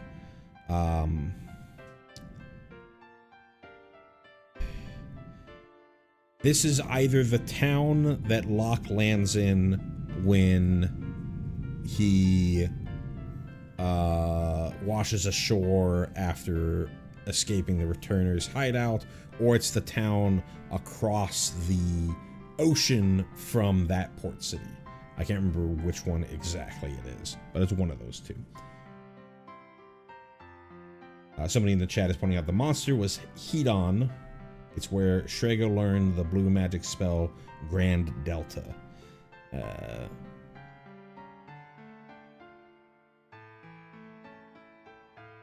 I'll take your word for it. I didn't use Shrego a ton in my parties whenever I played FF6, so none of that's ringing any bells. But you're almost certainly right. But I'm not having a revelation like, oh yeah, of course. And now we have the Falcon Airshipper Sword. I talked way back when we first looked at Setzer that there was at least 2 vehicles in this deck. Here's the other vehicle. For 2 and a black, we get a legendary artifact vehicle at rare. It's a 4/3 with flying that has a crew cost of 2, so pretty easy to crew. Whenever the Falcon deals combat damage to a player, you may sacrifice it. When you do, return target creature card from your graveyard to the battlefield. And then you can pay 4 and a black to return this card from your graveyard to the battlefield tapped. So a nice little reanimation engine going on here.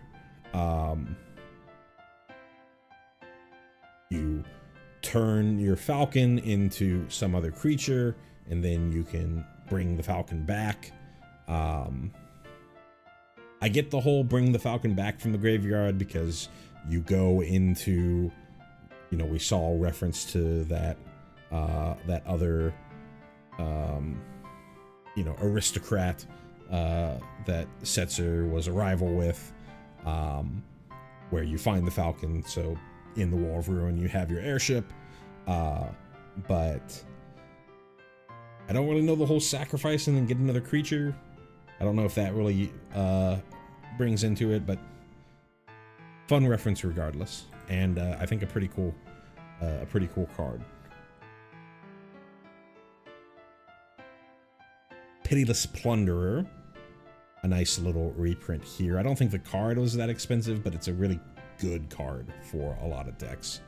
For 3 and a black, we get a creature human pirate at uncommon. Whenever another creature you control dies, create a treasure token. It's a 1/4, so can be brought back by Terra. I believe this is just is this somebody from Zozo? We're gonna go into the castle through a secret. No, this is somebody outside of the Imperial City, I think. Is that right? Or are they talking about Figaro Castle? Might be talking about Figaro Castle.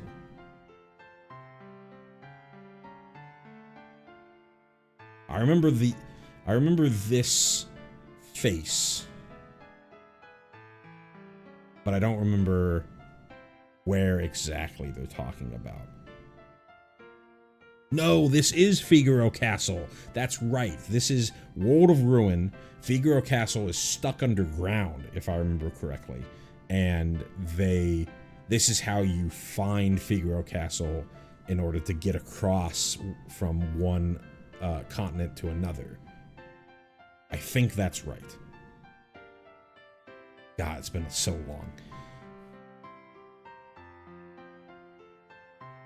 Foreboding Ruins, another reprint. This land enters. Reveal swamp or mountain from your hand. If you do, land enters. If you don't, land enters tapped.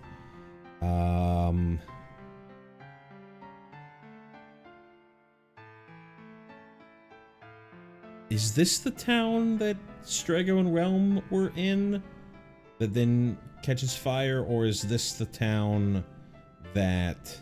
There's a bunch of towns that catch fire or get under attack. There's the town that Strago and Realm were in, but I think there's only the manor or the mansion that burns down in that town. Then there's the town that Kefka burns down, which you talked about when he gets into a spat with General Leo. Then there's the town that gets under attack where you find Terra in the World of Ruin by just like, you know, random devils or evil things that popped up once the world went into ruin. Somebody in chat is saying that this is Strago and Realm's town. Okay.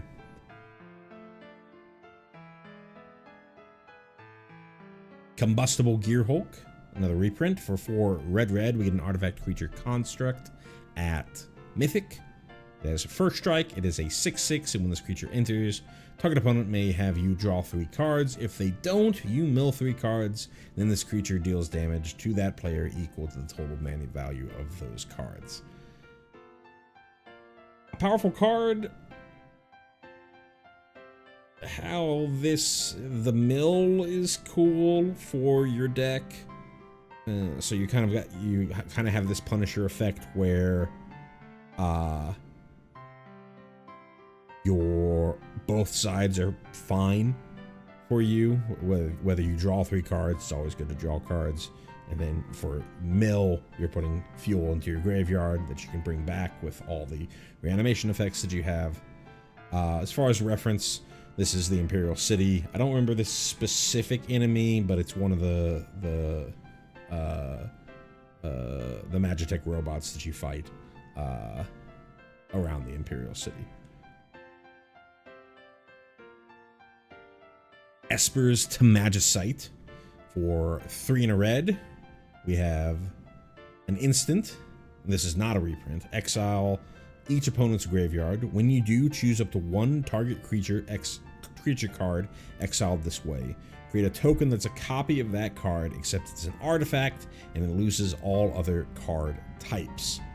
I believe this is when the Emperor and Kefka break through the sealed gate, and Kefka's just like gunning down all these Espers and turning them into Magicite to, you know, use for the Empire's war plans.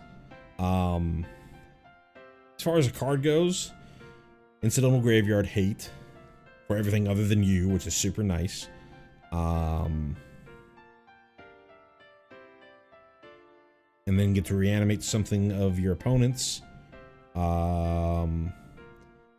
Except it's an artifact and loses all other card types. I don't think that would matter for whether it can attack or not, though I'm not 100% sure. Maybe it just turns it into a non-attacking creature. I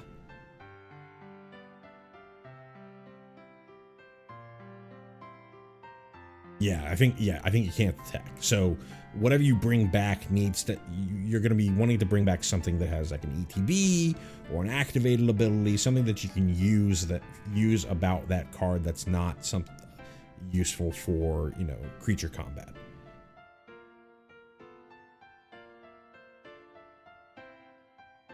So you're kind of relying on your opponents to have something like that. Worst case scenario, this is Graveyard Hate. It's an alright card. Speaking of alright cards, Reanimate. Sick reprint. For a single black, we get a sorcery at rare. Put target card from your graveyard onto the battlefield under your control. Lose life equal to its mana value.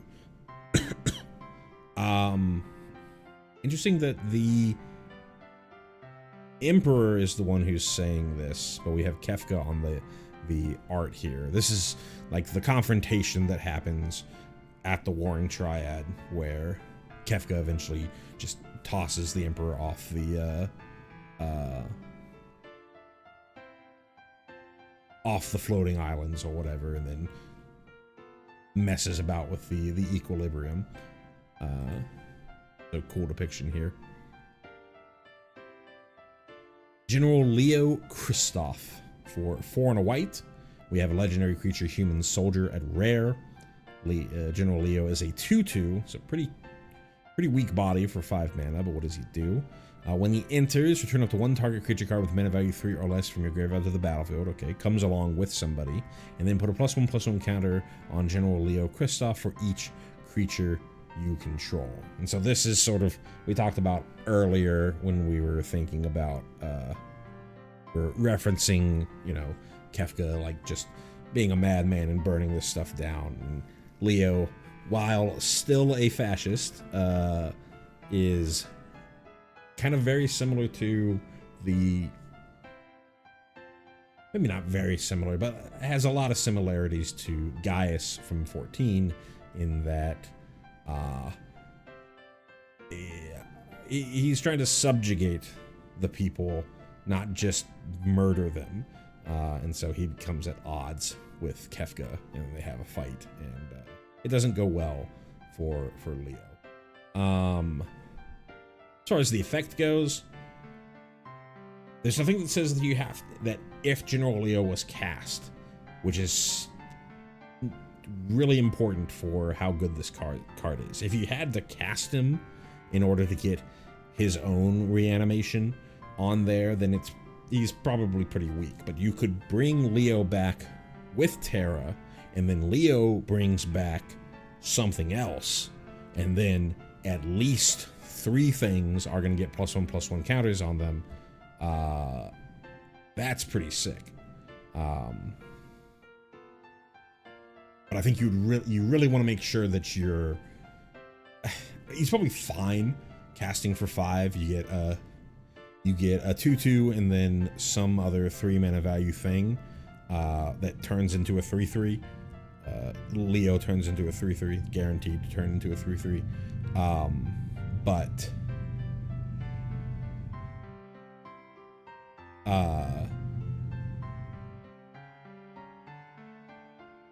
being able to chain reanimating Leo reanimating something else is the real big win here.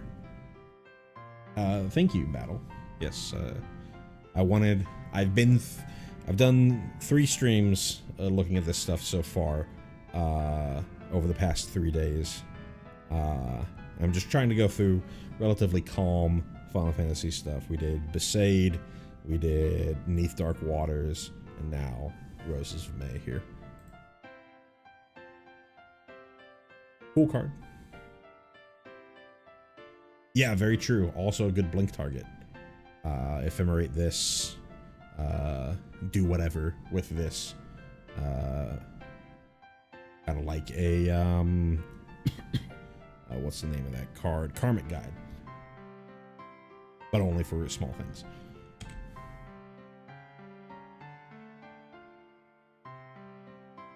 Ash Barrens. I think this is the Ruins of Doma, though I'm not 100%. Ruins of Doma post World of Ruin. Someone in the chat will be able to provide extra context. But as far as the card goes, reprint. Always a relatively nice reprint for precons with 3-color mana bases.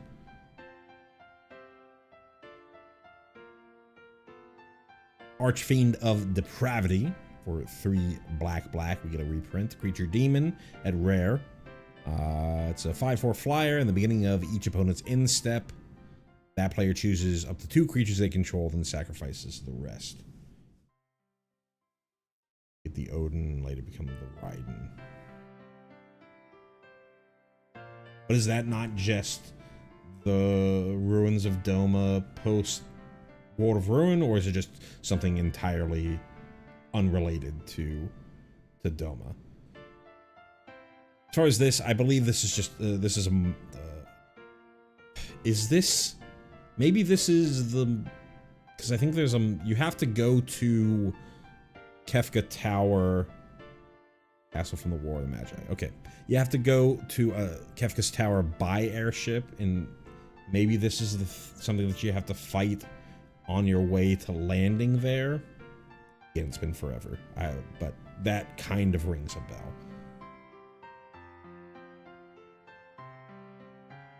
This might also just be something that you randomly come across in the World of Ruin, or you go to like a specific spot in the World of Ruin. Just like an optional boss that you can fight. I think this is our only depiction of Emperor Gestahl. Crackling Doom reprint for a red, a white, and a black. We get an instant uncommon. Crackling Doom deals 2 damage to each opponent. Each opponent sacrifices a creature with the greatest power among creatures that player controls. Instant speed, sacrifice effect. Pretty powerful. And I think this is right at the Warring Triad. I believe he's like getting the power, and he's trying to put everybody to sleep at that time, and then Kefka comes and ruins his plans.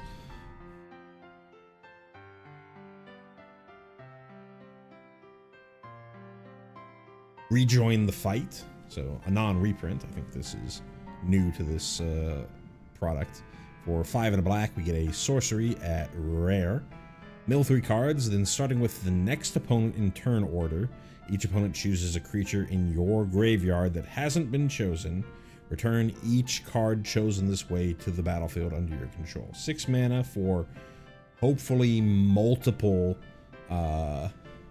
reanimations, right? As long as you have multiple targets, then you're going to be guaranteed to get as many as opponents left in the game. I believe this is Zozo.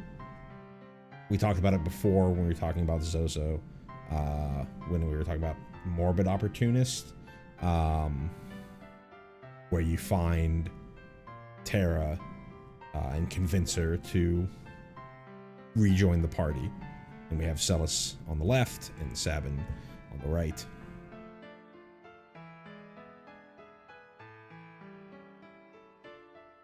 Tragic Arrogance for 3 white, we get a reprint. Sorcery at rare. For each player, you choose from among that permanents that player controls an artifact, a creature, an enchantment, and a planeswalker, and then each player sacrifice all other non-land permanents they control. This is depicting, the end of the last boss, Kefka, looking very much like the sprite from the final boss, Kefka, getting Thanos snapped away. Really, it's more depicting of, that's, if I remember correctly, that's kind of how it looked in no, I thought he like crumbled, like the screen like shakes a lot and he sort of crumbles away. But anyways, I mean, that's what it's depicting. Kefka's ultimate defeat at the end of the game. Dragon Skull Summit. This is another thing that I don't remember at all from FF6, so somebody would have to bring it up to me. I do think it's some World of Ruin stuff, possibly some optional boss stuff from World of Ruin. But this is a reprint. Enters tapped unless you control a swamp or mountain, and taps for black or red.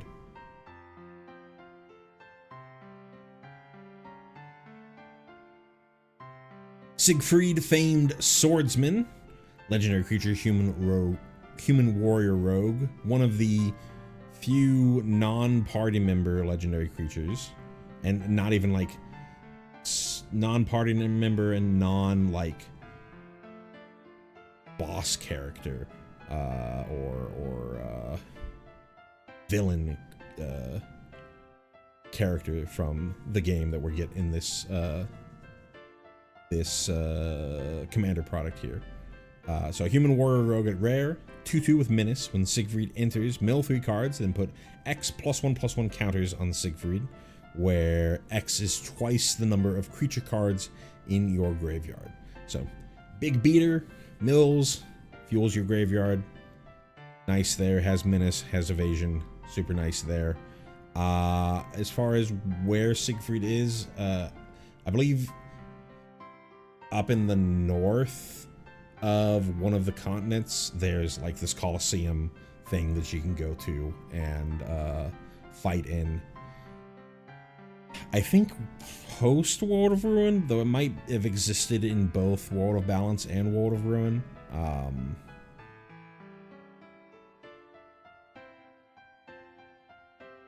Recent rumors speak of an imposter that shows up and masquerades as Siegfried himself. Is this where you find Shadow? It's been so long in World of Ruin, but I do remember Siegfried and I remember the Colosseum.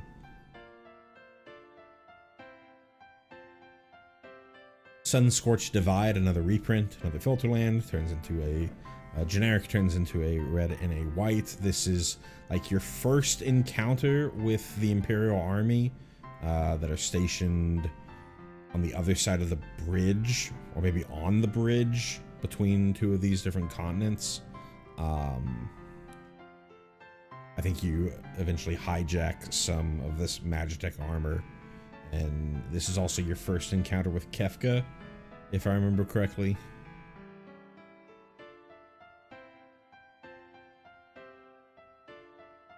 Commander's Sphere for 3 generic. Pretty staple for Commander Precons, where we get an artifact at common, add 1 mana of any color of your commander's identity, and you can sacrifice them to draw a card. I don't remember much about this at all. I remember the name of that town. Oath Egg? It was buried. Just a long one. I don't remember much at all about this, so somebody in chat's gonna have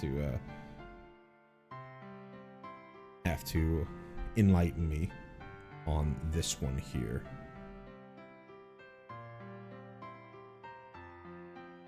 And finally, the alternate commander for the product. We get Celis Rune Knight for, I said finally, I don't know how many more cards are left to go through in this deck.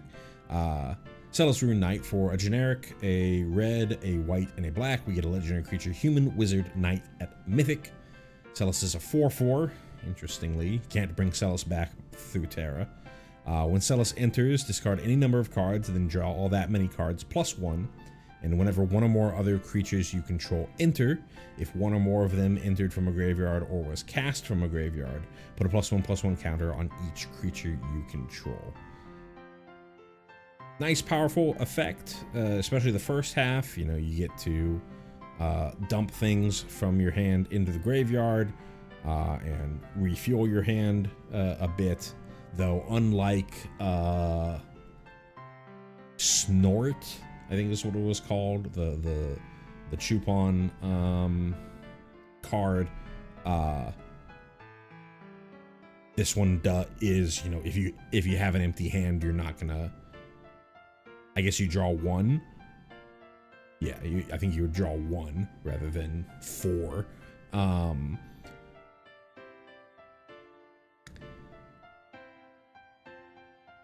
This is much more about sort of building the army that you are regenerating or reanimating back onto the battlefield, so that they're able to tussle in combat, since they're supposed to be relatively weak creatures, considering Terra's restriction of power 3 or less.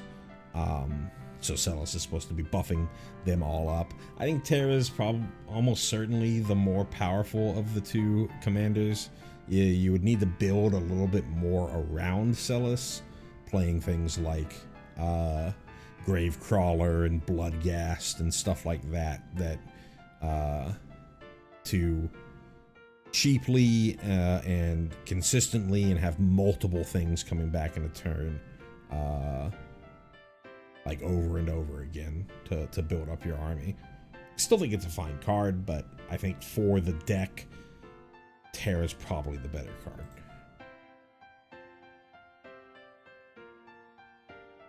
Swiftfoot Boots for 2 generic. We got a reprint, artifact equipment. Interesting that Swiftfoot Boots, not Lightning Greaves, but I don't think they pretty rarely reprint Lightning Greaves. I think the last time that they did Lightning Greaves was the Golgari Duskborn precon, but I didn't look a ton at the Tarkir precons, so I don't know for certain. But anyways, equipped creature has hexproof and haste, and has an equip cost of 1. So the flavor text, I feel like this is specifically referencing the running shoes relic, but I don't remember the running shoes being, you know, sandals like this. So it might be double referencing things. To me, I think that this is supposed to be the running shoes. But them looking like this is kind of weird.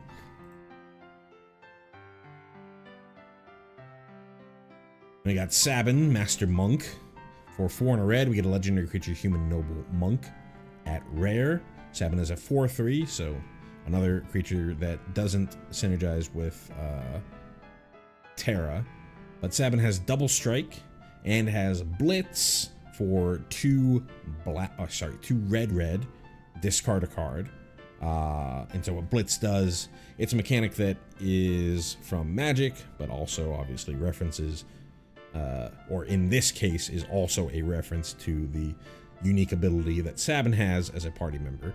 And so what blitz does in Magic is if you cast this spell for its blitz cost, it gains haste, and when this creature dies, draw a card, sacrifice it at the beginning of the next end step. And then finally you may cast this card from your graveyard using its blitz ability. So even though Terra can't bring Sabin back, Sabin brings Sabin back by himself by being able to constantly get blitzed back out.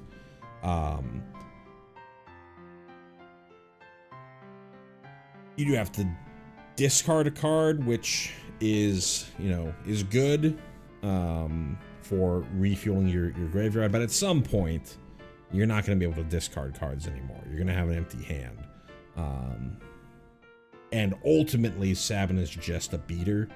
I would, just like with Kyan, I would say Sabin is much more of a build around commander that you would want to put as the commander of a Sabin deck, so that you could get those double strike hits in, do tons of commander damage, maybe give him evasion, or trample, or whatever have you. As far as him working in this deck, it does, synergize with some pieces, but since he doesn't really have any extra value on top of there, I would probably more consider him as something standalone or for another deck.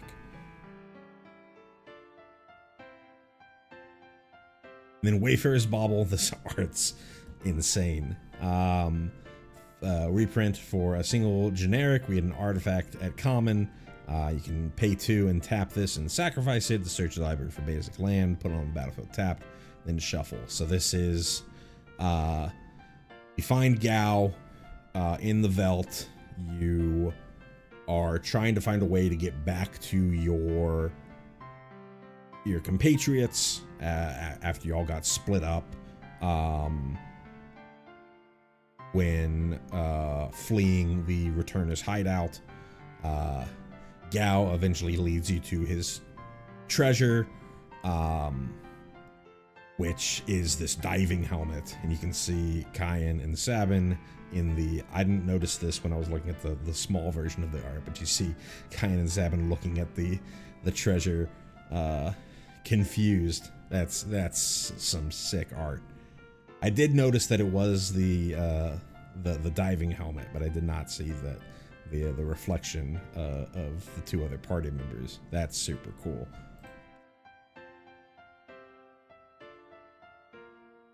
Talisman of Indulgence. Let me double check how many more.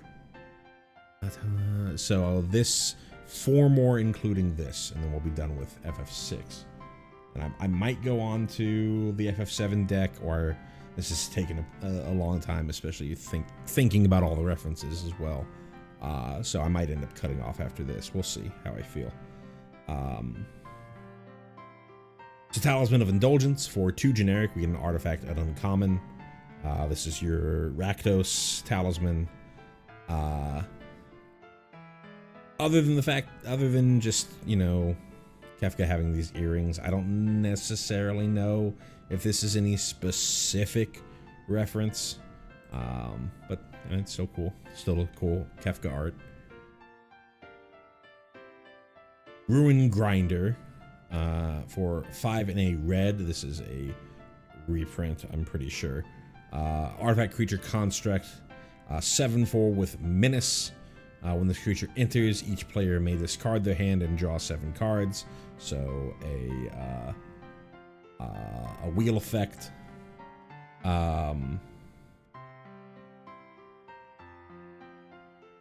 Though it is May, so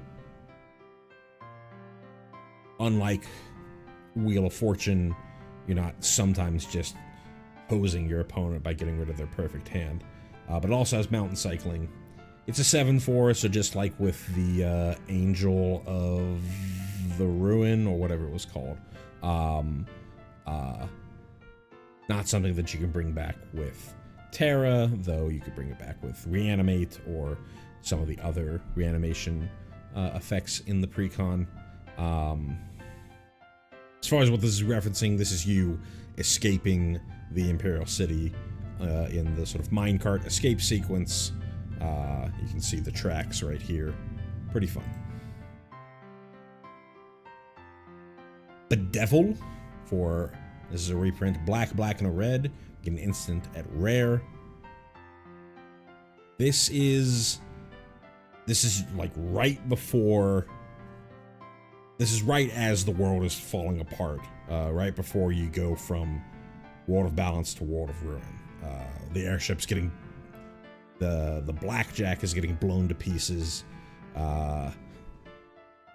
Is that Gao over there? I can't really tell who that is. But I'm pretty sure this is Celis and Locke, you know, reaching out for her as she falls into the ocean and goes through all the stuff that we talked about when we were looking at one of the other talismans earlier.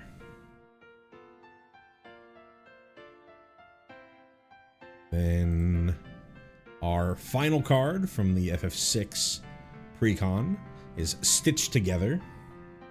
For black, we get a sorcery at uncommon. I believe this is a reprint. Return target creature card from your graveyard to your hand, but if you have Threshold, return that card from your graveyard to the battlefield instead if you have 7 or more cards in your graveyard, which is what Threshold means.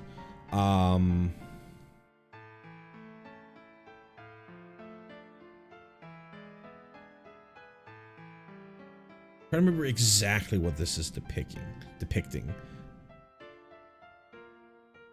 We have Locke right here. We have Shadow right here.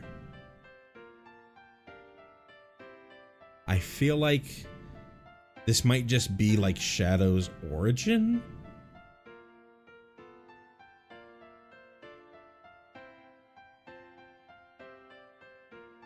Yeah, I can't remember the exact reference of this.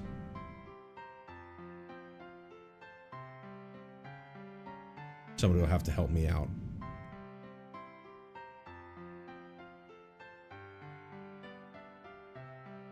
That'll be it for FF6. Give me a second to set up FF7.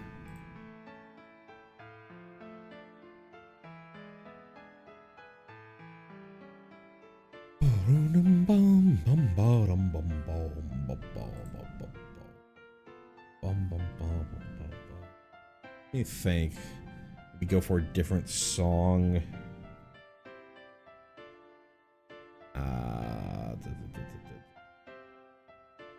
Let me go here.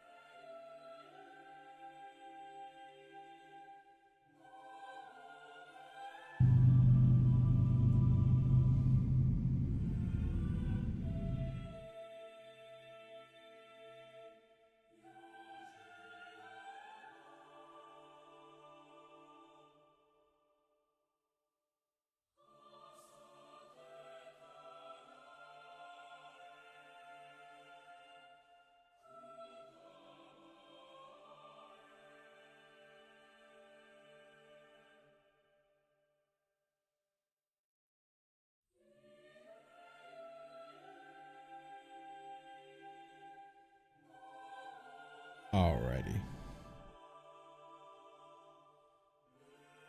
So into the FF7 deck.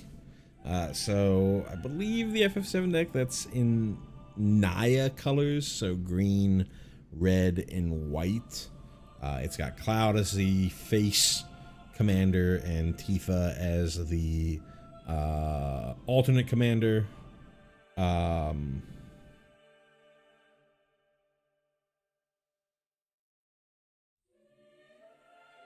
Cloud has equipment synergies. Tifa has I'm trying to deal damage to everyone at once. And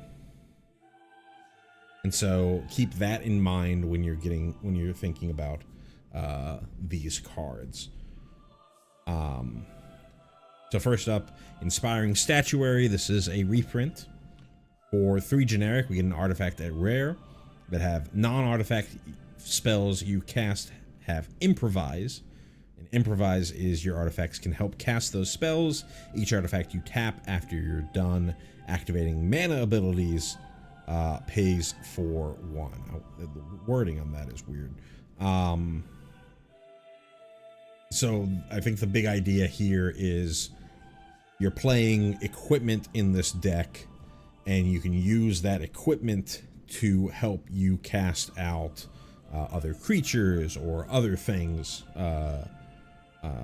since otherwise that equipment is just sitting as, permanents on the battlefield that, are attached to a creature or something, but you're getting a little bit of extra value from those things. And from what I've seen of the cards, I think I mentioned this at the start of the stream, it's a lot of referencing the remakes as opposed to the original game. Definitely in the art style.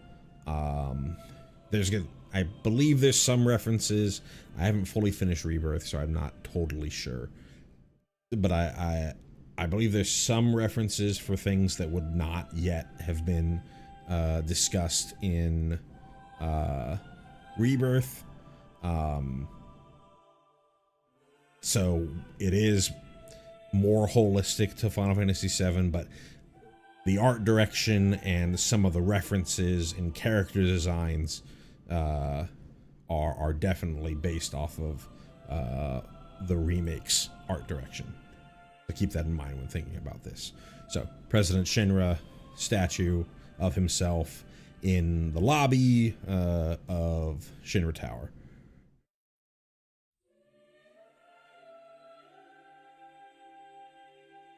Next up we have Sungrass Prairie. Another reprint land here. It's a filter land for Selesnya colors. We got Chocobo Bill here. I know this is also where I'm thinking more referencing the remake. I know technically Chocobo Bill exists in the OG, but he's much more talked about in Rebirth. But you know, this is where you first see the chocobos in the surrounding area outside of Midgar.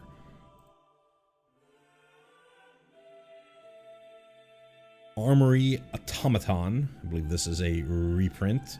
For 3 generic, we get a creature construct, artifact creature construct at rare.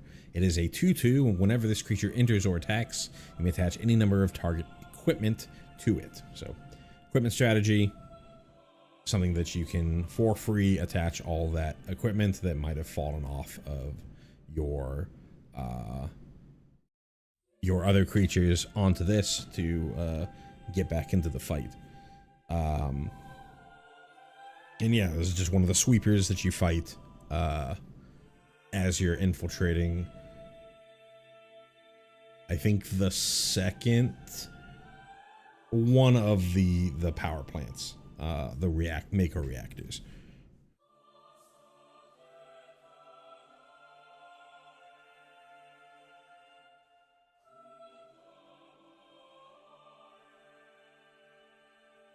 Very true.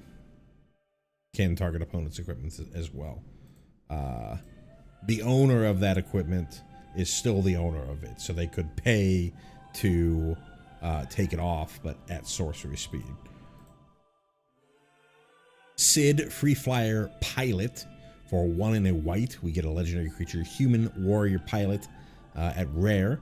Sid is a 2/2. That has equipment and vehicle spells you cast cost 1 less to cast, so a little bit of mana cheating there. Sid has jump because he is Dragoon. He has flying during your turn, and then for 2 generic and tap, you can return target equipment or vehicle card from your graveyard to your hand. So all around nice value for a 2-drop. Makes your equipment and vehicles cheaper. Has evasion on your turn, so can get in. Not really terribly relevant because there's no like attack or combat damage trigger, but you know, it's fine. You put equipment on Sid, and then he can start actually dealing damage. And then recursion for equipments and vehicles that your opponent dealt with. All pretty great card. We see the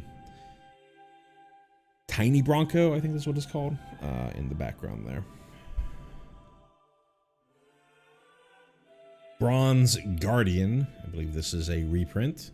For 4 and a white, artifact creature Golem at rare. It's a star 5. And that star is this creature's power is equal to the number of artifacts you control. It has double strike. It has ward 2. I think this is the first time we've seen ward. So whenever this creature becomes the target of a spell or ability an opponent controls, counter it unless that player pays the ward costs, in this case 2. And other artifacts you control have ward 2. So some nice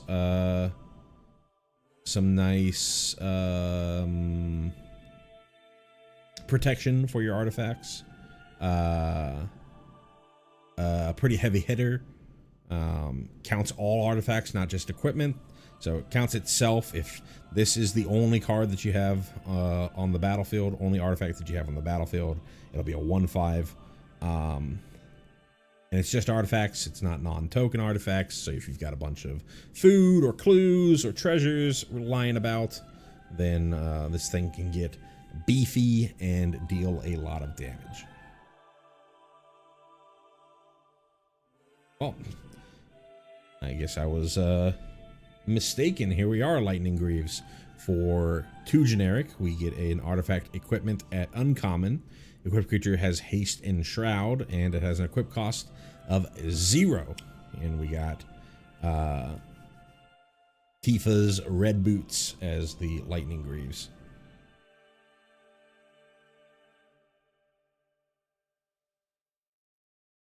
Skull Clamp, another reprint, and an all-around great card. For a single generic, we get an artifact equipment at uncommon. Equipped creature gets +1/-1. Whenever equipped creature dies, draw 2 cards, and it has equip cost of 1. I guess they're calling the little, you know, thing on Genova's head the skull clamp. I love this quote that they're using here. It just makes Sephiroth sound so dense. My mother's name is Genova. The Genova Project. Is this just a coincidence? But yeah, you know, you see this Genova not emblem, placard or whatever multiple times when you see Genova in multiple places throughout the game. Colossus Hammer, I love the art here. This is a reprint for a single generic. You get an artifact equipment at uncommon. Equipped creature gets +10/+10 and loses flying, and it has equip cost of 8. You're almost never going to be actually paying the equipped cost. You're going to be using, you know, like we saw from that the artifact creature or from other effects to get this equipment onto onto a creature to deal a lot of damage. Put this onto something with double strike, dealing a lot of damage. And I know that there are a number of cards in this precon that care about things that have power 7 or more, and this is a very easy way to get to meet that requirement. We got our first Kate Sith. I know there's a different way to pronounce it. I'm not gonna try. Card here. Informer Shuriken for 2 generic. We get a legendary artifact equipment at rare. Has equip cost of 2, and whenever equipped creature has, whenever this creature attacks, tap target creature defending player controls.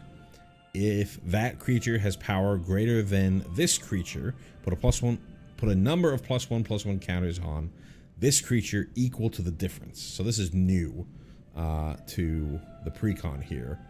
It's Yuffie's Shuriken here. Creature attacks, tap target creature defending player controls.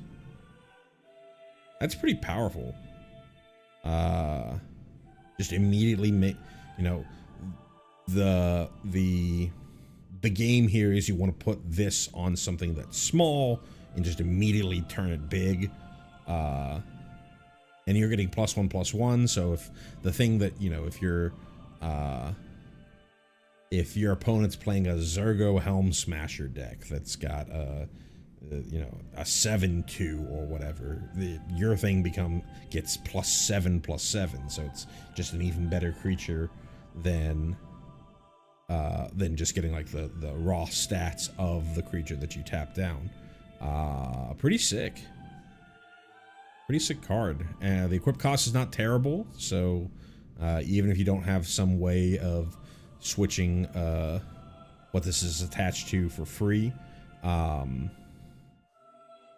you're gonna be able to pretty cheaply get this onto the next thing, so you're not going all in on one massive beater. And once that beater gets high enough, it's going to be difficult to actually trigger this, you know, getting +1/+1 counters. So you are wanting to move this to the next small creature that you have on the battlefield. So interesting little sub game here. Conqueror's Flail. This is a reprint for 2 generic. We got an artifact equipment at rare. Equipped creature gets +1/+1 for each color among permanents you control. As long as this equipment is attached to a creature, your opponents can't cast spells during your turn, and has an equip cost of 2. I think for the most part, this sees play in Commander for the Grand Abolisher effect, which is that middle effect there. Of your opponents can't cast spells. If this is equipped to something,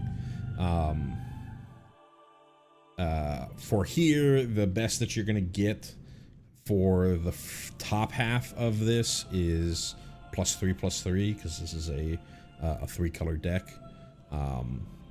But being able to protect your creatures from being interacted with during your turn is a powerful effect. And this is the the nightstick, or whatever you want to call this, the stun rod that Rude has here, or Reno. This is Reno. Rude is the one with the glasses, then the bald head. Arcane Signet. So here's the Arcane Signet for this deck. For 2 generic, we get an artifact that taps for 1 mana of any color in your commander's identity. And so I guess they're saying that the materia is the Arcane Signet, which is weird. I don't think that they're saying the Buster Sword is the Arcane Signet, but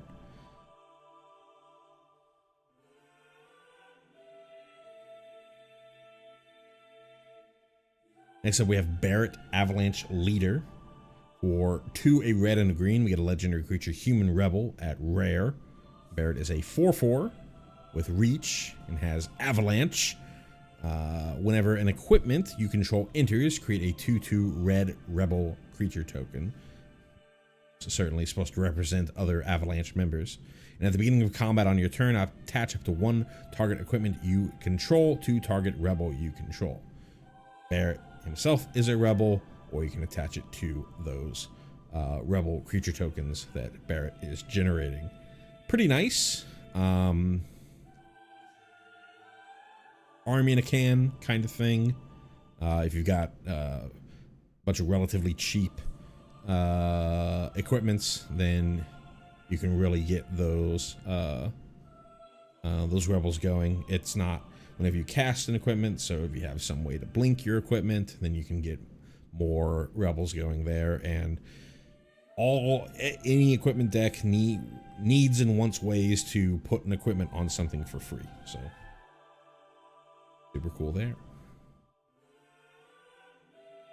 Battlefield Forge. This was the first one that I noticed when I was looking at the commander decks when they first revealed them, that this Battlefield Forge is also in the FF6 precon, but at least according to the lists that they posted on Wizards of the Coast, the FF6 precon version of Battlefield Forge just uses this art.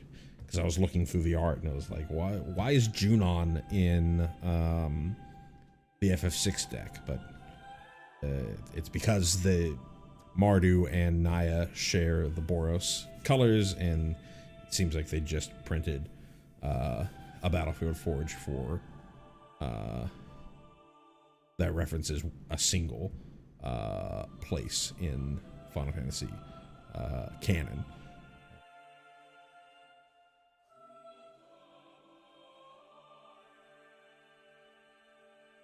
Our alternate commander for the deck is Tifa, Martial Artist. For 1, a red, a green, and a white, we get a legendary creature, Human Monk, at Mythic.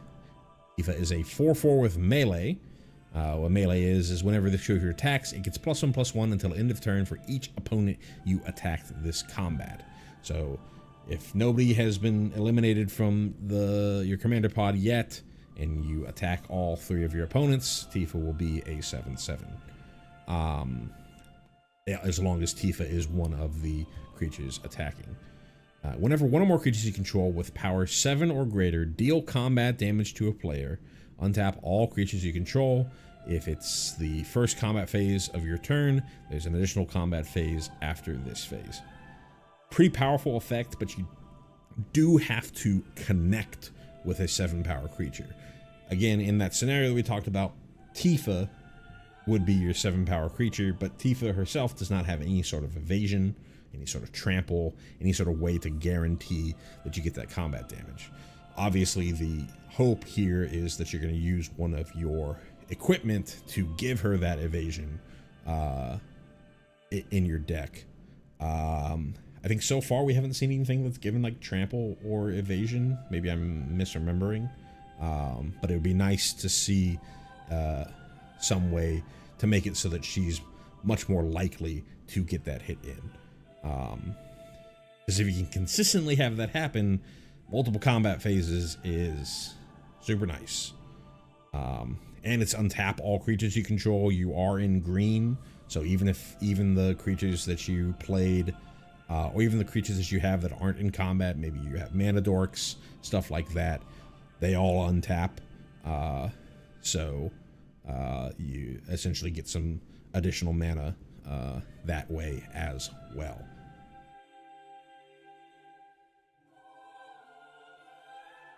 Wooded Ridgeline. This is pretty low power reprint. I'm trying to think. What is this? I don't know where this is.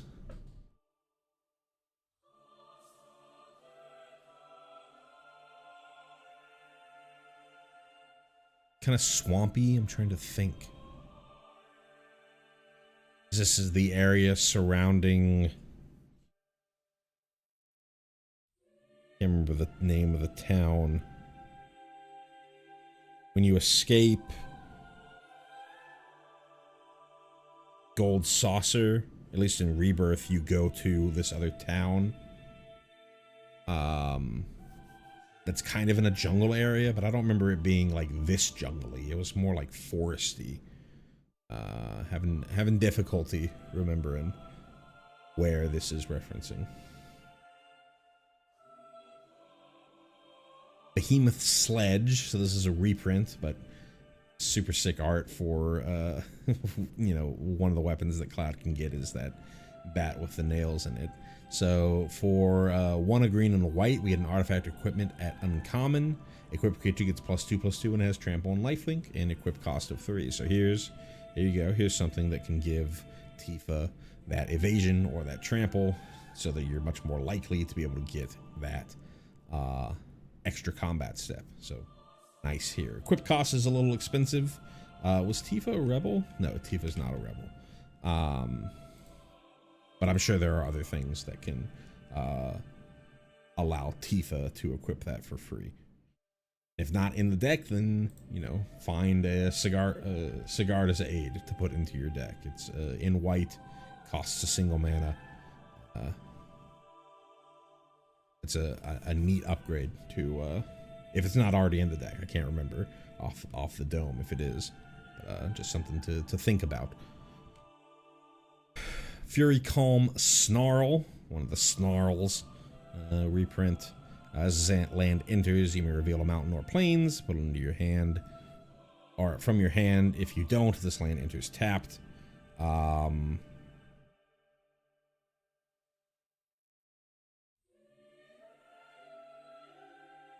This is around Corel, right? With the big Mako reactor out there, if I remember correctly. I could be mixing this up with being around Cosmo Canyon. Trying to remember where all the trains were. I feel like it was around Corel.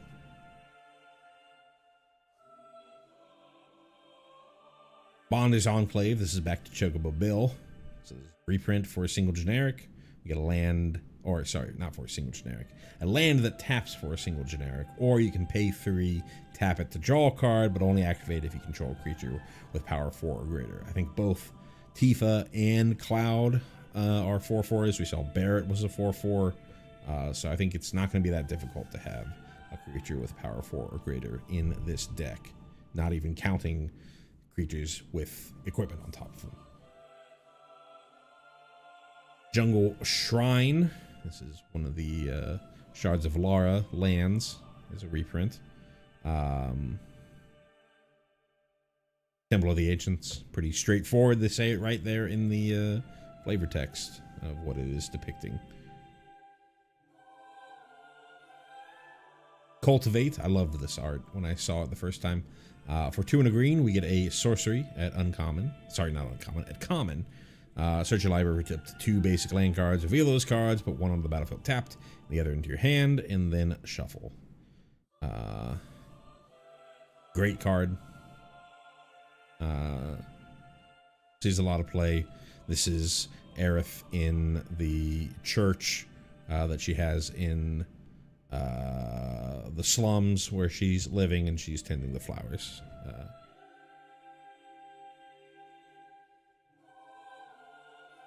Professor Hojo looking psychotic as usual. For 1 and a green, we have a legendary creature, human scientist at rare. Hojo is a 2/2. It has the first activated ability you activate during your turn that targets a creature you control, costs 2 less to activate. And whenever 1 or more creatures you control become the target of an activated ability, draw a card. This ability triggers only once each turn. So very synergistic with all of your equipment stuff going on here. Makes it doesn't have a lot of times you have that clause in this kind of stuff. Like I'm thinking back to Zerda, the companion. You'd have a clause that say, hey, you can't reduce the cost of this thing to 0. The minimum cost that an activated ability could be is 1. Hojo doesn't have that.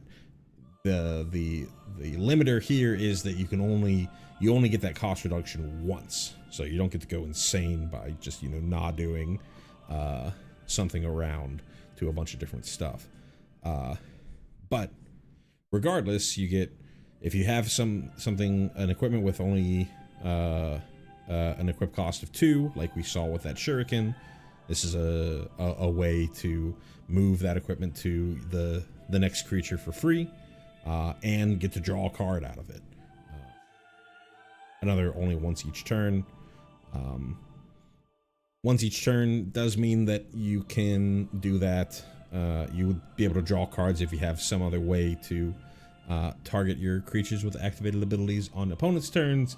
Note that equipping something can only be done at sorcery speed, so you can't use Hojo's. You won't be able to equip things a bunch, but you would be able to, if you have some other way to target something with an activated ability. We have something in chat here. Gotta be careful not to use the Planeswalker ability as the first ability to target one of your creatures. No cost reduction there. Sure, yeah. You would need a Planeswalker that specifically targets one of your creatures in order for the thing to meet the requirements of Professor Hojo. But if you do have something like that, something like Ajani, Caller of the Pride's -2, or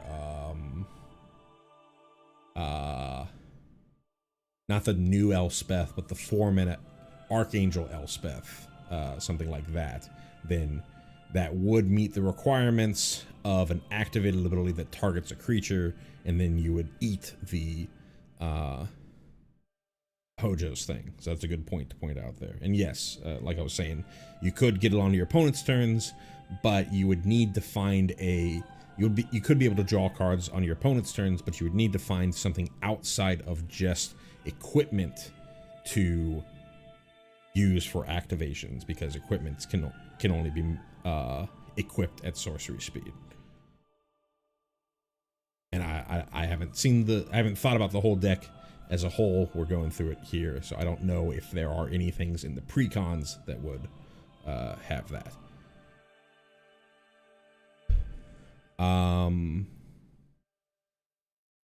Next up we have Aerith, Last Ancient. So this is the precon Aerith, for 2, a green and a white.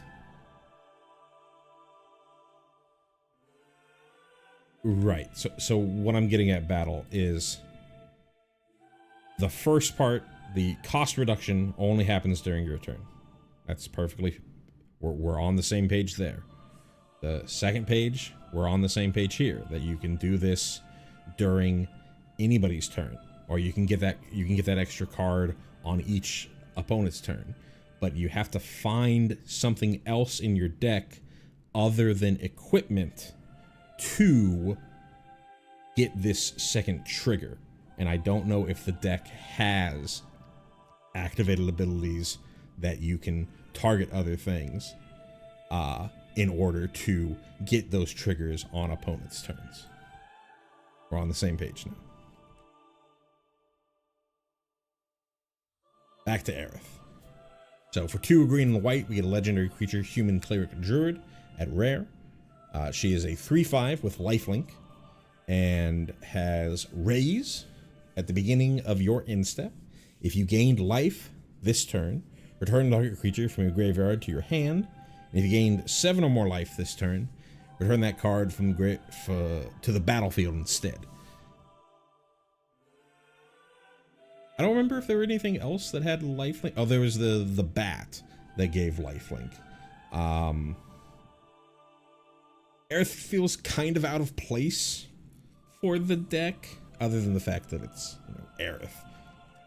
Final Fantasy 7 deck, but as far as like the themes and the mechanics, she kind of feels like she needs to be in her own thing. Sort of built around by herself and some sort of life gain strategy, rather than in this particular deck. She seems pretty powerful. If you're gaining, you're able to gain a lot of life each turn. You're able to bring stuff consistently back from the graveyard. But I don't know how well she synergizes with the current deck.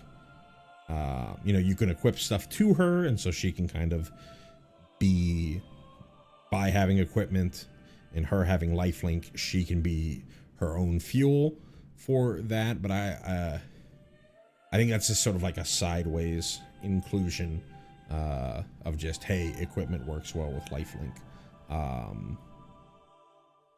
So I feel like if I'd want to play Aerith, I'd want to make a deck around her, rather than have her in this deck. Mask of Memory, this is pretty sweet art. Reprint for 2 generic, we get an artifact equipment at uncommon.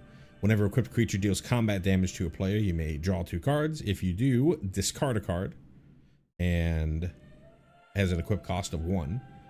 This is in one of the cutscenes. It's Sephiroth ripping this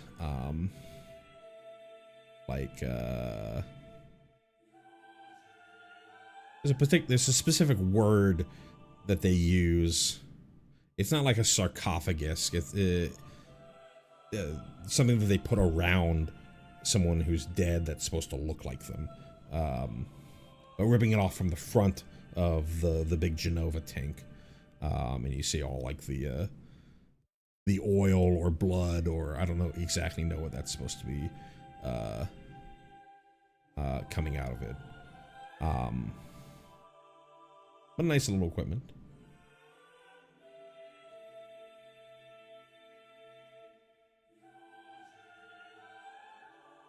Firelit Thicket. This is Wall Market, and it's one of the better filter lands. Love Wall Market.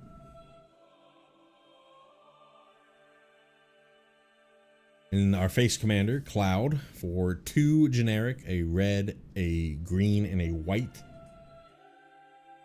We get a legendary creature, human soldier mercenary at Mythic. Cloud is a 4/4 with haste, and when it enters, you can attach up to 1 target equipment you control to it.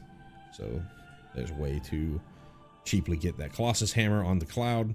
And then whenever Cloud attacks, draw a card for each equipped attacking creature you control. Then if Cloud has 7 or greater power, create 2 treasure tokens.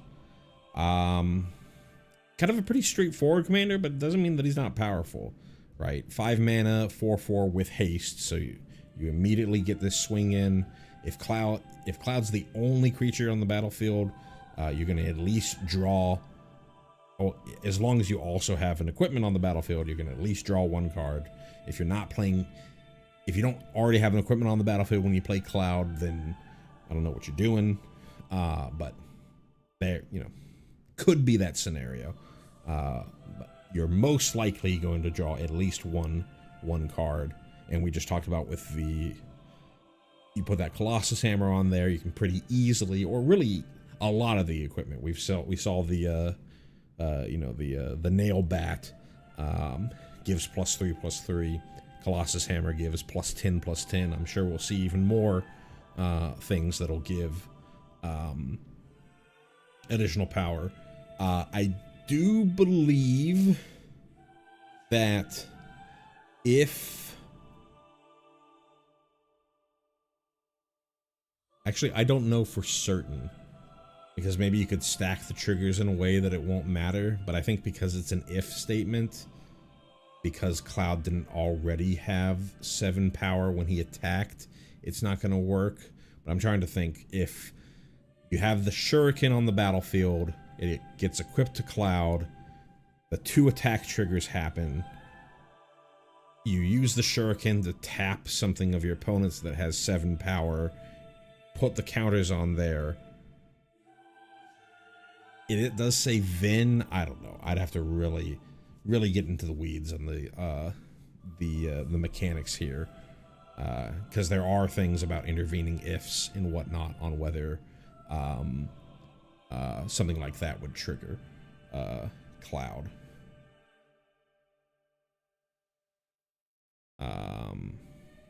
But yeah, pretty straightforward commander, but I think not to say not powerful. And yeah, exactly.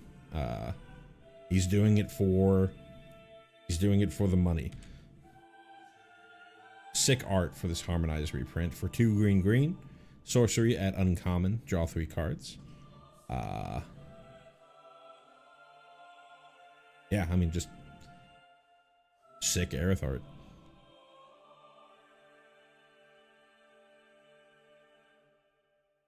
Is this her just about to get stabbed?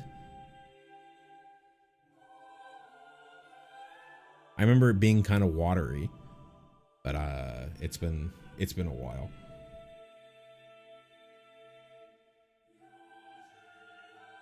Soul Ring. So here's the Soul Ring for this precon. So for a single generic, you can tap to add 2. I think this is the Holy Materia. Naturally formed materia. Look at the size of it.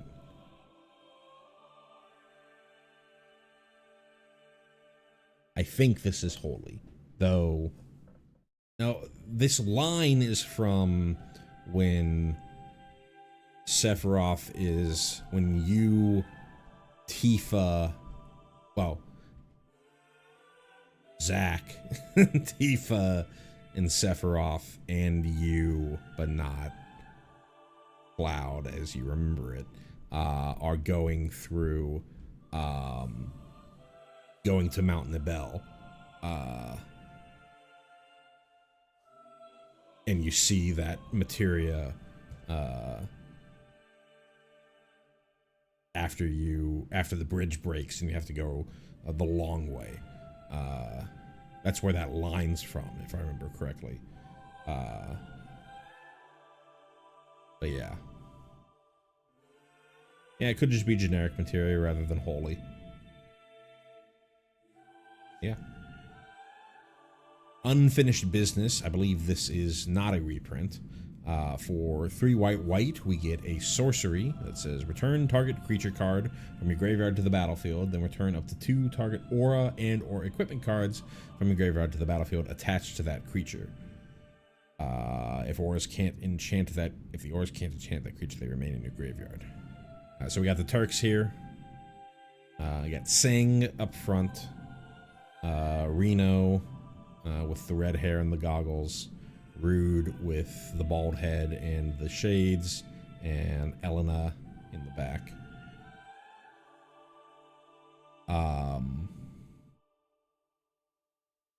So 5 mana for reanimation plus aura and equipment reanimation. I mean, that's pretty good. Though if you like are only bringing back a creature, 5 mana is a little overcosted for commander for a reanimation spell. You kind of really want to be also bringing back auras and enchantments, but still fine.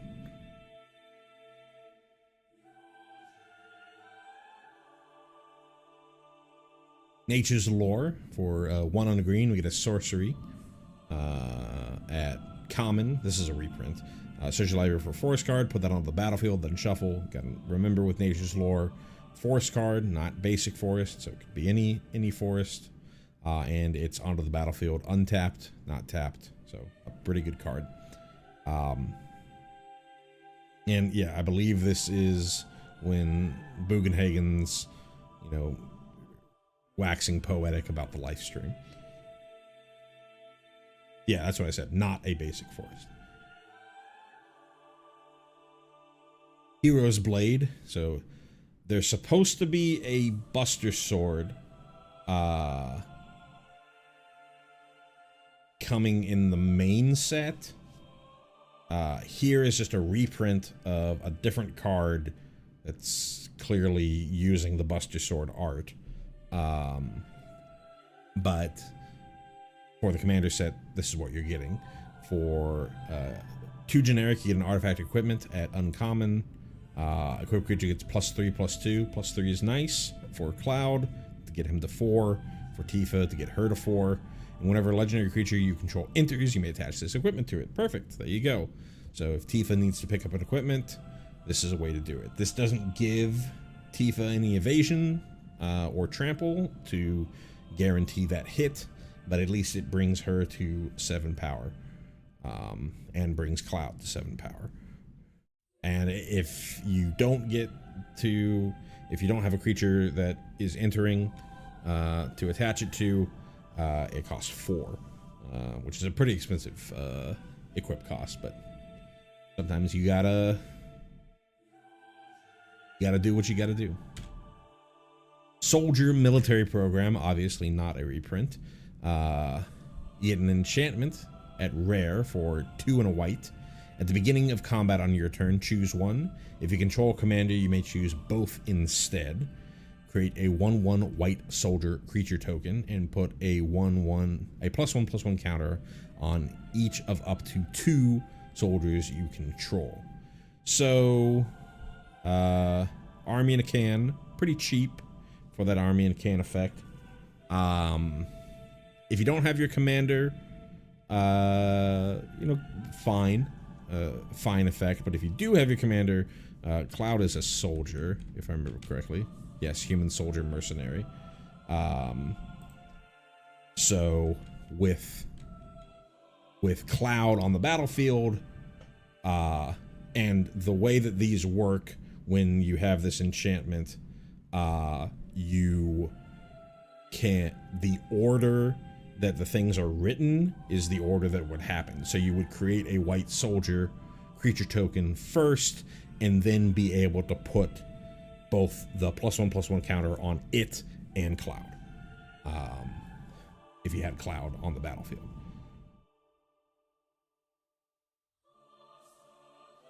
Perfectly fine card.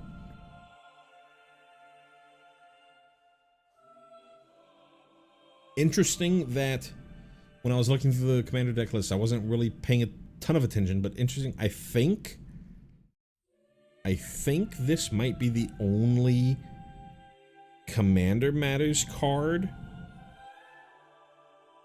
in any of these precons. Don't quote me on that. We just went through 6, and I don't remember there being a Commander Matters card.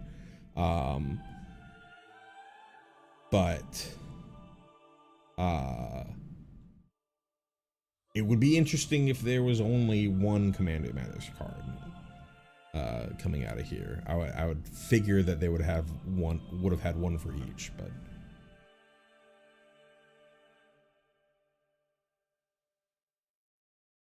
Furious Rise. I don't know if this is a reprint or not. We got some 6 Scarlet art. For 2 and a red, we get an enchantment at uncommon that says, at the beginning of your end step, if you control a creature with power 4 or greater, you have Tifa or Cloud, that's going to be pretty easy to get to. Exile the top card of your library. You may play that card until you exile another card with this enchantment. So essentially, you can play it until your next end step. So you don't get access to the card. A lot of times with these type of effects, these frontier sieges or things like that. They're more typically upkeep triggers. Count on loot is the one that's, or count on luck is the one that's in standard right now. They're more typically upkeep triggers, which is nice because you'd be able to use the card that you get. But obviously, if somebody is able to remove the enchantment before your upkeep, then you don't get any value from it. So if you get an instant, then you do get you'll obviously get access to using it. But interesting that this is an in-step trigger rather than a upkeep trigger. Though probably also could be nicer that this is an in-step trigger, because given all of the attack triggers and combat damage triggers that might be buffing your creatures, you might have a small creature that turns into a big creature that then would allow you to trigger Furious Rise. So yeah, interesting. Spire of Industry, nice little reprint depicting Midgar Tower, or Shinra Tower, that's what it's called.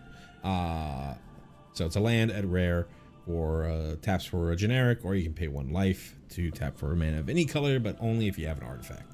It's an equipment deck, you're probably going to have an artifact.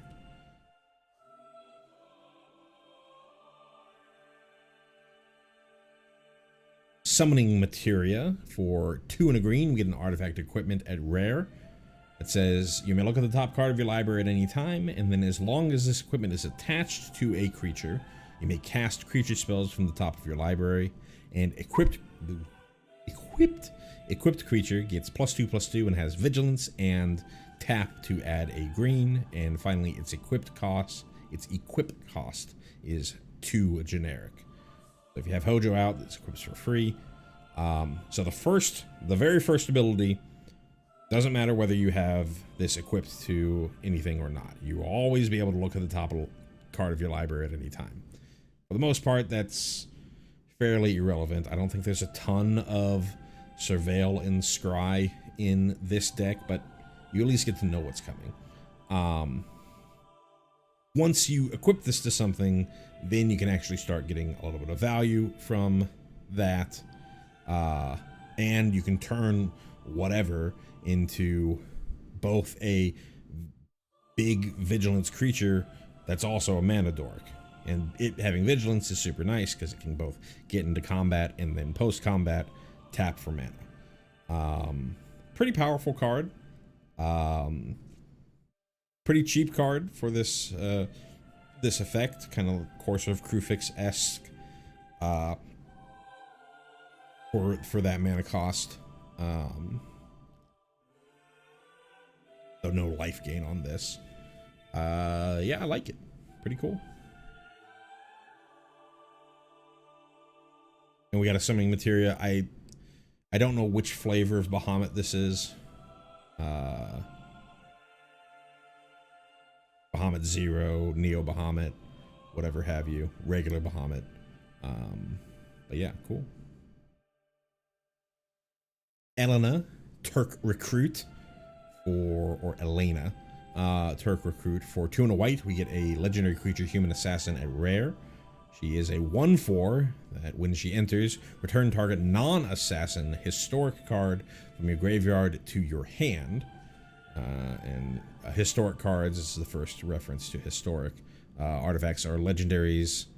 Artifacts, legendaries, and sagas are historic. Almost certainly, you're going to be bringing back equipment or creatures. Interesting that she can't. I assume that any. Well, I don't know if I've seen we saw a reference to Reno on Conqueror's Flail on one of the equipments, then we saw reference to the entire Turks on another. I don't know if we've seen any of the other Turk creatures yet, and I don't know if they show up as assassins. We'll see that. We'll as we go through, keep that in mind.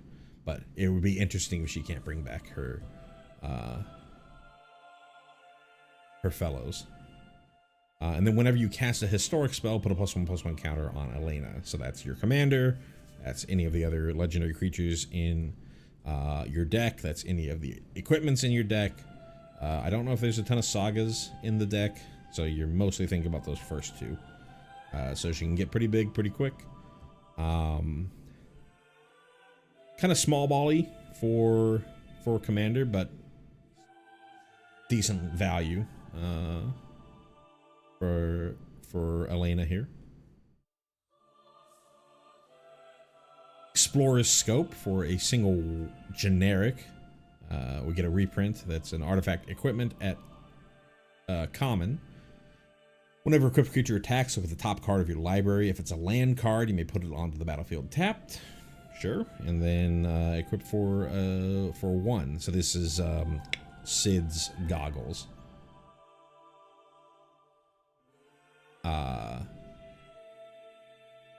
And we're looking up at the airship there, so for reference. Vincent Vengeful Atoner. For 2 and a red, we get a legendary creature assassin. So here's another assassin that Elena cannot get.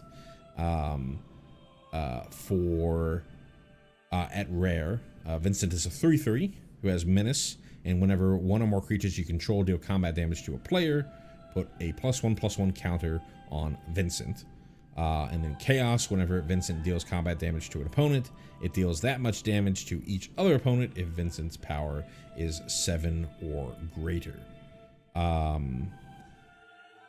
Thing to note with Vincent, the combat damage trigger, if you're attacking multiple opponents and deal damage to multiple opponents, that triggers for each opponent. Even if multiple creatures hit a single opponent, that would only count for 1. But if you attack multiple opponents and they all and at least one creature gets in, it'll trigger for each of those. And then the Chaos side here, interesting that he's a 3/3. So things like the Bat or the Hero's Blade themselves don't get Vincent to 7 power. You kind of have to get, you either have to get like, put like the Colossus Hammer onto him, or wait for one attack trigger to go through, or combat damage trigger to go through before he gets to 7 or greater. But he does have menace, so he's going to be getting in pretty quickly, or pretty easily. Totally fine. Totally fine for a 3-drop. Yeah.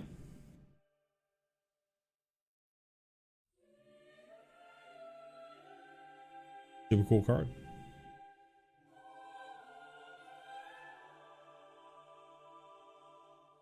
Dispatch. I believe this is a reprint. For a single white, we get an instant at uncommon that taps target creature. And if you control 3 or more artifacts, you instead exile that creature. This is almost certainly depicting one of them. Well, hold on. No, yeah, this is specifically you running away from Shinra Tower, because you see the weird truck over there with Barrett on the back and Red on the back. And you're gonna pretty often have that Metalcraft. So 1 mana exile removal is pretty darn good.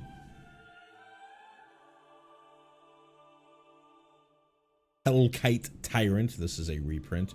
For 4 red, we get a creature dragon at rare. It's a flying trample 6/5.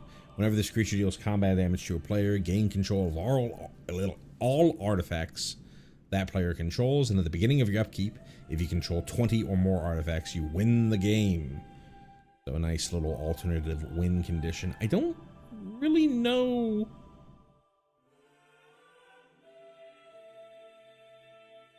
what this is depicting. I think this is Temple of the Ancients, because we see, you know, referencing to Meteor and stuff like that, but it's been so long since I played FF7, so I don't specifically remember the dragon.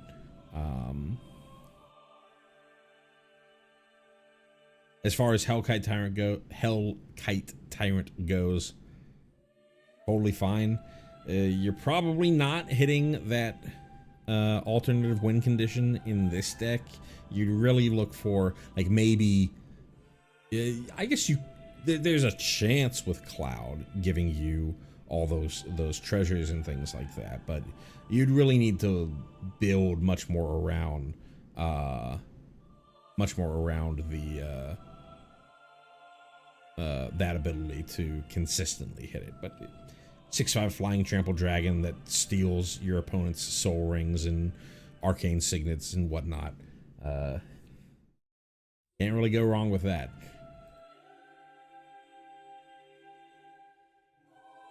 Chat's confirming that it's a dragon that you fight in the Temple of the Ancients. Pure Steel Paladin, another nice reprint. For white, we get a creature human knight at rare. They're a 2/2 with whenever an equipment you control enters, you may draw a card, and if you have Metalcraft, the equipment you control have equipped 0, as long as you control 3 or more artifacts. So that's a great way to get some of those high-costing equipment onto creatures. White in a full Naya deck might be kind of difficult. You really have to look at the mana base and actually analyze it. But a nice little reprint here. This is below Junon in the... yeah, I believe it. No, this is more... This isn't below Junon. This is in like the area, like docking area, or sort of around where you do your, you know, you do the march for Rufus and stuff like that. I think that's what this is depicting.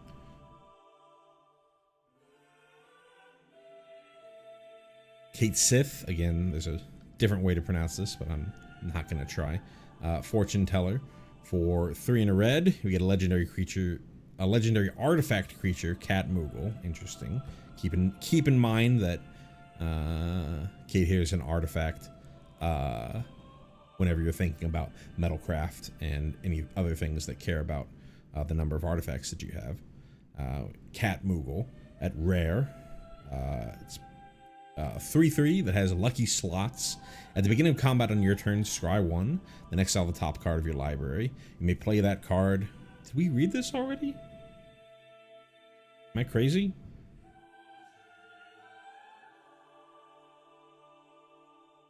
Maybe I'm going insane. Maybe I'm thinking of the time that I saw it before. No, we have not read this. At the beginning of combat in your turn, scry 1, then exile the top card of your library. You may play that card this turn. When you exile a card this way, target creature you control gets +X/+0 until end of turn, where X is that card's mana value.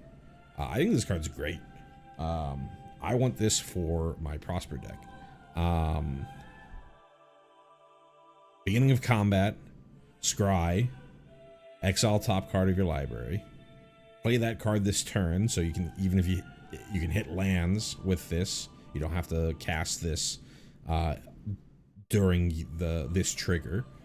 And then give some. To me, the +X/+0 is just kind of like flavor text for it, but for this deck, it's relevant because you'll make your creatures have 7 power,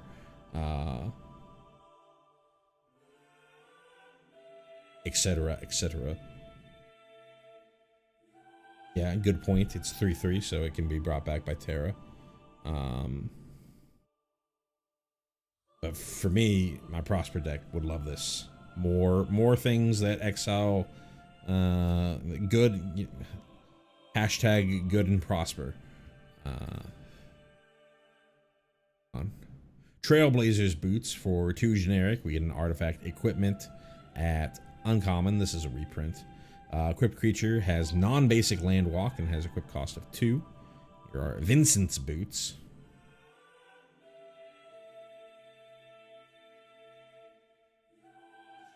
Ultimate magic meteor. Alrighty. Better be super sick. For 5 and a red, we get a sorcery at rare. Ultimate magic meteor deals 7 damage to each creature. Okay. If this spell was cast from exile, for each opponent, choose an artifact or land that player controls. Destroy the chosen permanents. Land destruction in a precon. Let's go. And you can also foretell this for 5 and a red. And so this is our first look at foretell. It's a mechanic that's existed in Magic for a while. So during your turn, you may pay 2 generic and exile this card from your hand face down, and then you can cast it later for its foretell cost. So what the foretell cost itself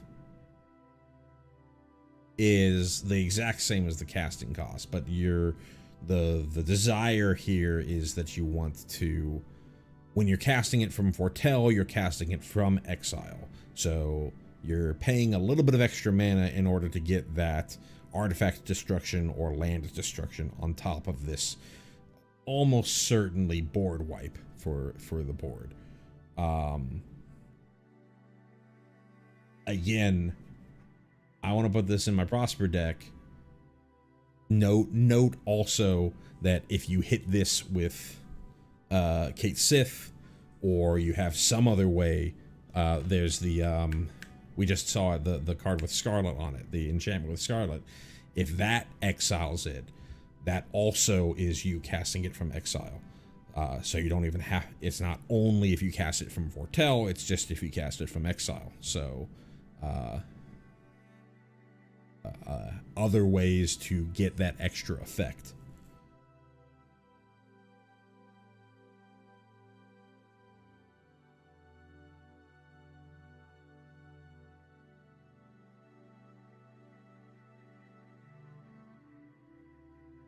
Clifftop Retreat. This is Mount Nibble.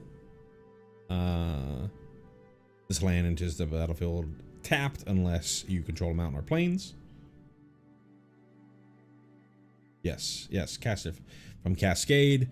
We looked at Valagarmanda from the previous deck. That would be casting it from exile. You roll into this with Strago or Realm. That would be casting it from exile. Bunch of different fun things to do to get that without having to pay the extra foretell cost.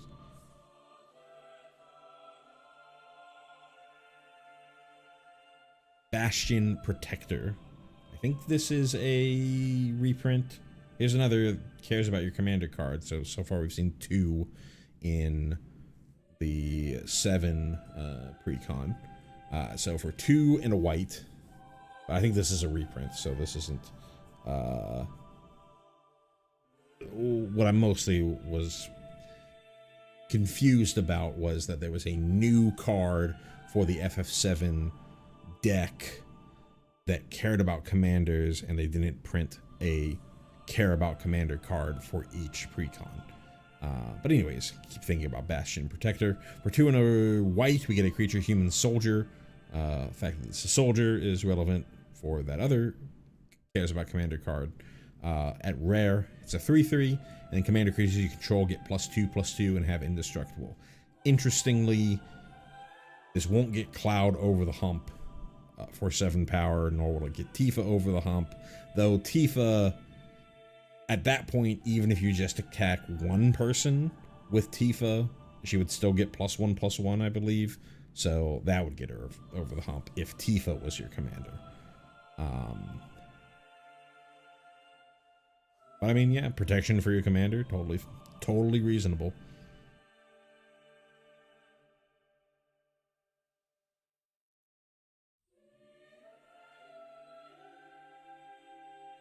Next up, we have Sephiroth, Fallen Hero. So this was previewed the other day.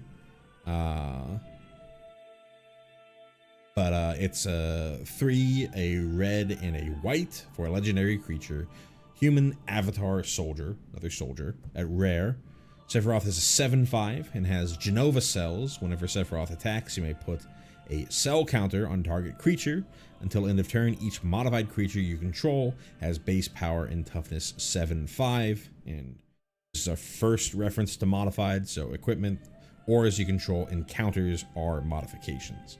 And then Reunion, or the Reunion, for 3 generic, sacrifice a modified creature, return this card from your graveyard to the battlefield tapped. Super flavorful. The art here, obviously depicting the burning of Nibelheim.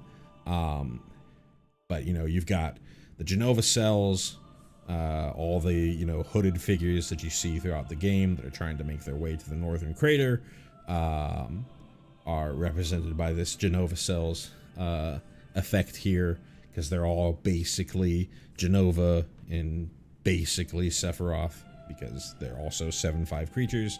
And then it can turn into literally Sephiroth by sacrificing them, because putting the cell counter on those creatures count as making them modified, so you can sacrifice them for as well as pay 3 generic to turn it into literally Sephiroth. So super flavorful card. Works well with the deck, but I think you would kind of want to be a little harder on to like counter stuff than on equipment stuff for modifications, in my opinion. I think Sephiroth is a little more built around for a different deck than this one.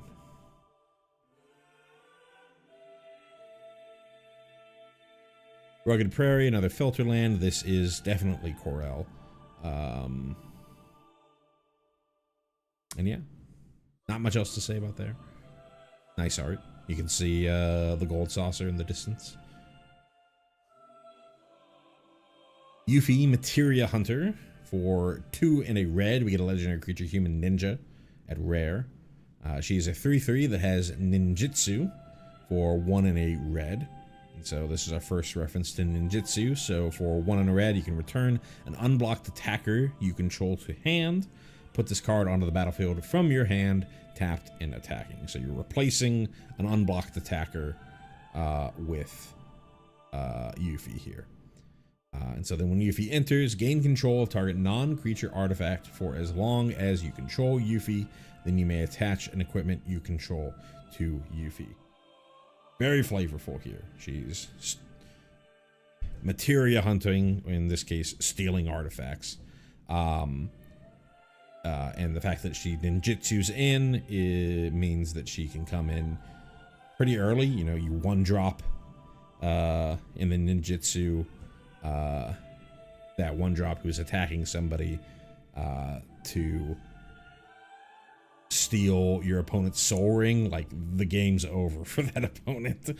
But also, interestingly, the way that the way that it's worded is, if your opponent has an equipment, well, you can yoink that equipment and then attach that equipment directly to Yuffie before she deals her combat damage. So super fun card, super flavorful card.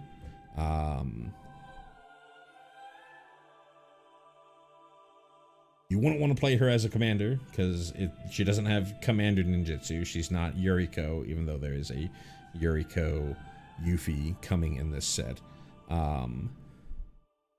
But a super sick card.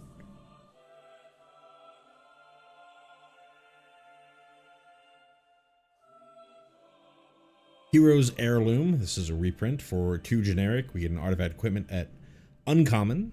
Equipped creature gets +2/+1, and as long as equipped creature is legendary, it has trample and haste.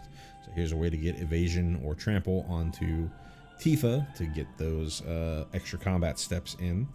And it's specifically works for Tifa because all she really needs is +2, because she herself is going to give the extra +1 to get her up to 7 power.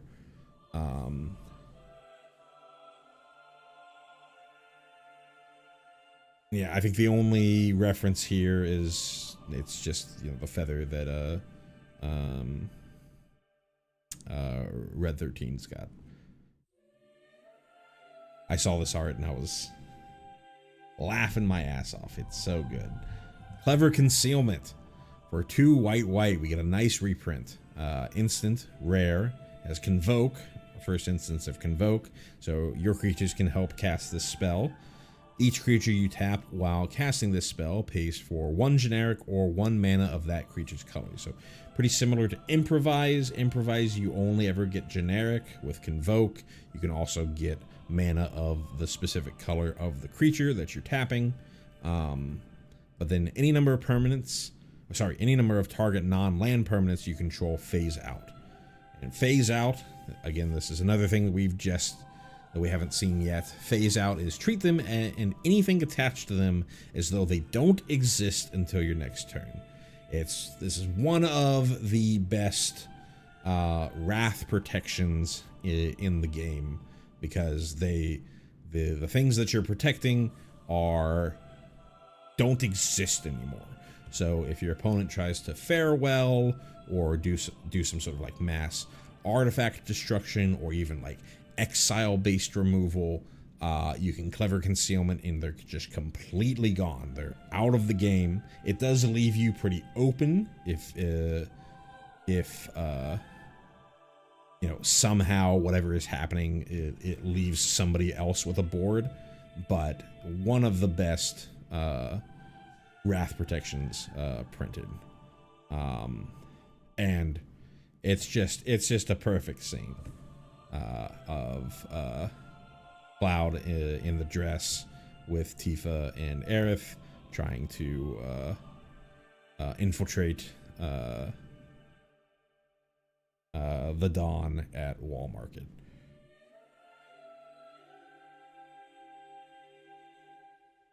Slayer's Stronghold, interesting reprint here, but it works incredibly well for the deck.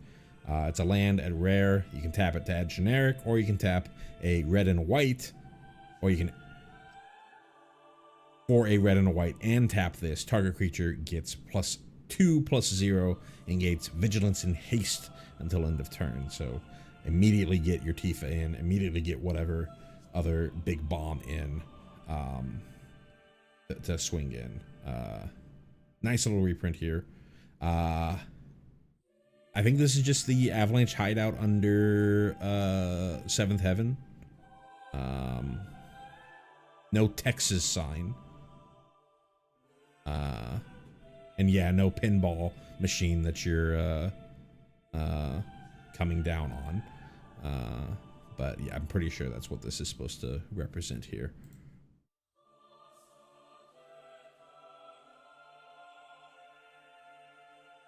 We got a nice Wu-Tai depiction in Cinderglade here, another reprint.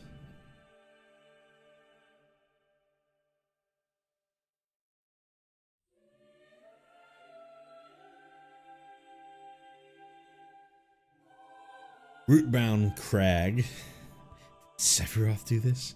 Nice little reprint here for the Midgar Zormer, or the English translation Midgard Zolom.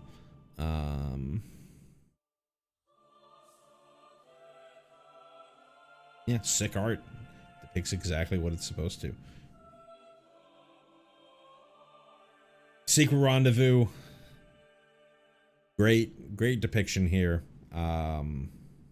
For 1 white, we get a reprint. Sorcery at uncommon. You and target opponent each draw 3 cards. So I'm not going to show all of them because I didn't download them all. But there are different arts for this card for each of the options that you have to have your gondola date or gondola ride with. Yuffie, Barrett, Aerith, and Tifa. In the pre-con, it will be Tifa. The only way that you can get the other ones is they come in the collector boosters. So if you want to ship Cloud and Yuffie, or Cloud and Barrett, or Cloud and Aerith, then you're going to have to pay a premium price for it. Sorry.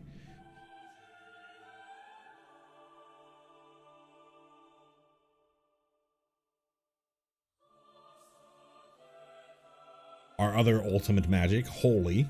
For 2 and a white, we get an instant at rare. Permanents you control gain indestructible until end of turn. If this spell was cast from exile, prevent all damage that would be dealt to you this turn. And it's also got foretell, this time for 2 and a white. So again, the same as its normal casting cost. A lot more difficult to use, you know, get that other to get other ways to do this from exile.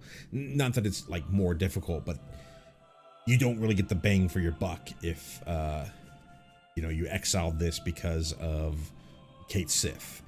You're really wanting to do the foretell for this one because you want this to be unknown to your opponent. Gonna be hard to be unknown to your opponent since this is only 1 of 2 foretell cards, so in the deck. So your opponent's like, it's either the big wrath that's going to destroy my Field of the Dead, or it's the thing that it's the worst Teferi's protection. But I mean, still, it's a great card. This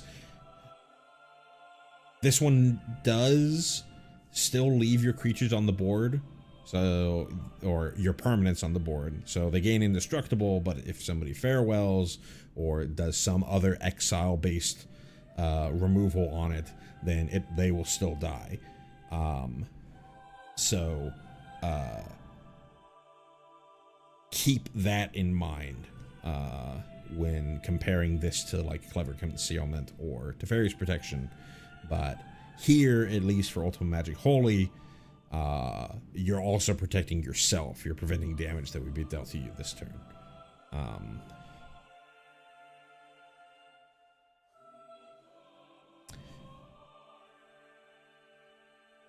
Next up, Chaos Warp. Staple of red decks here. And this is Vincent in his devil form or whatever have you. So, instant rare. The owner of target permanent shuffles it into their library, then reveals the top card of their library. If it's a permanent card, they put it onto the battlefield.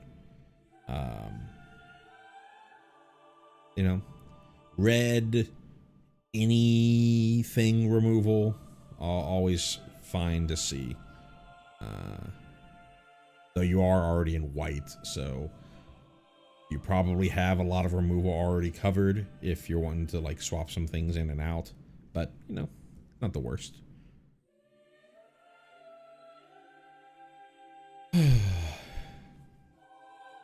Canopy Vista, being Medial. Not much else to say here. Nice little art of Medial.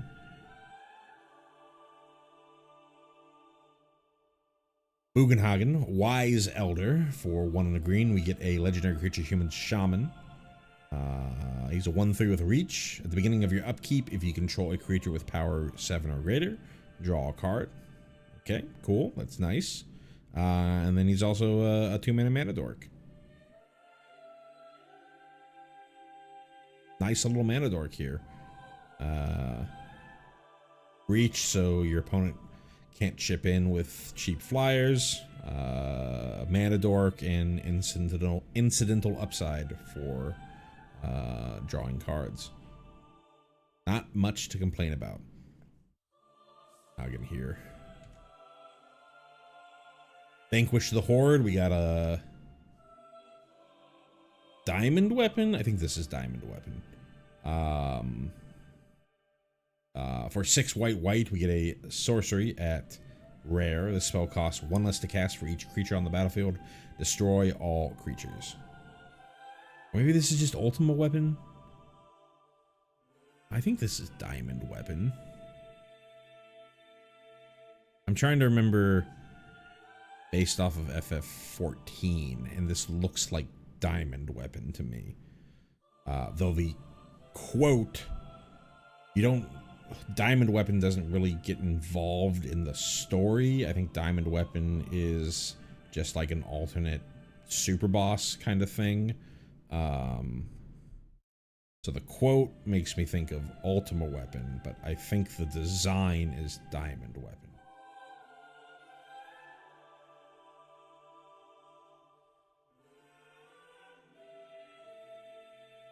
Fortified Village, this is Fort Condor. Pretty cool looking Fort Condor here.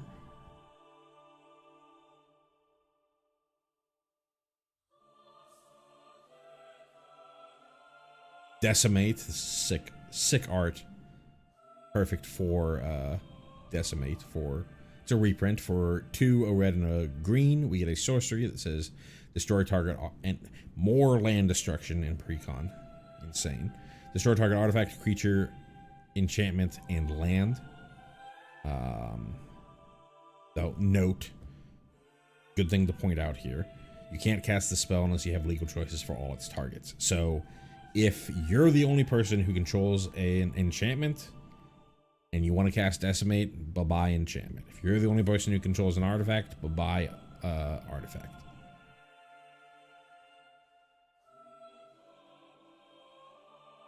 So you do need to keep that in mind when you cast this spell. But yeah, it's depicting them dropping the plate on Sector 7.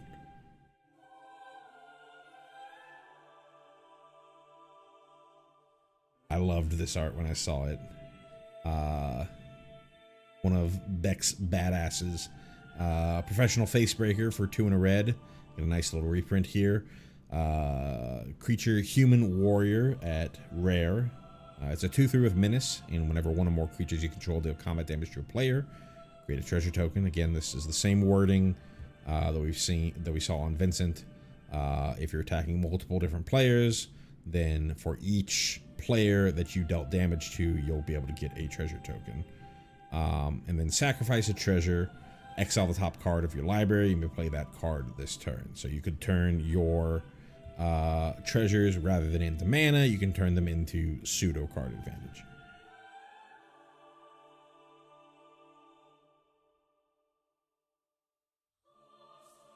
Avalanche of Sector 7, I loved the art here, but I was a little disappointed that we didn't see, you know, specific cards for Biggs, Wedge, and Jesse here. For 2 and a red, we get a legendary creature, Human Rebel, at rare. So note Rebel, which is important for Barrett. It is a star through with Menace, and its power is equal to the number of artifacts your opponents control.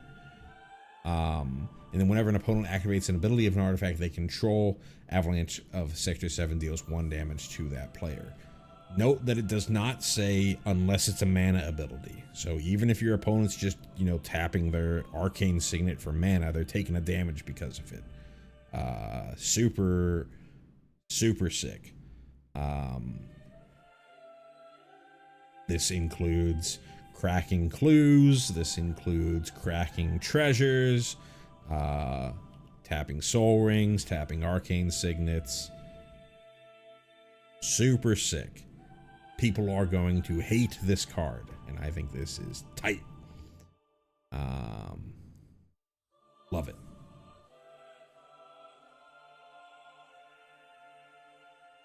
Wrecking Ball Arm, super sick. For 2 generic, we get a legendary artifact equipment at rare. Equipped creature has base power and toughness 7/7 and can't be blocked by creatures with power 2 or less. It costs 3 generic to equip to a legendary creature, but 7 to equip to anything else. So this is a very easy way to hit those 7 power or greater triggers on things like Tifa and Cloud, or Vincent is another one that cares about that. Equip cost is 3 is pretty high for an equip cost, but we've seen plenty of different ways to do this for free. 7 is obviously insanely high, but again, seen plenty of different ways to get that equipment cost for free. And the obvious reference is Barrett does have a melee weapon attachment. That looks like this wrecking ball here. Dark Steel Plate. This is a reprint. For 3 generic, we get an artifact equipment at rare. It itself has indestructible, and equipped creature has indestructible, and it has an equipped cost of 2. And it's Cloud in his Shinra outfit. Not much else to say there. That's what it is.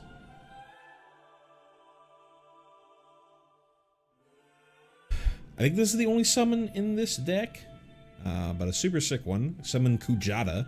For 5 and a red, we get a enchantment creature, Saga Ox, at rare.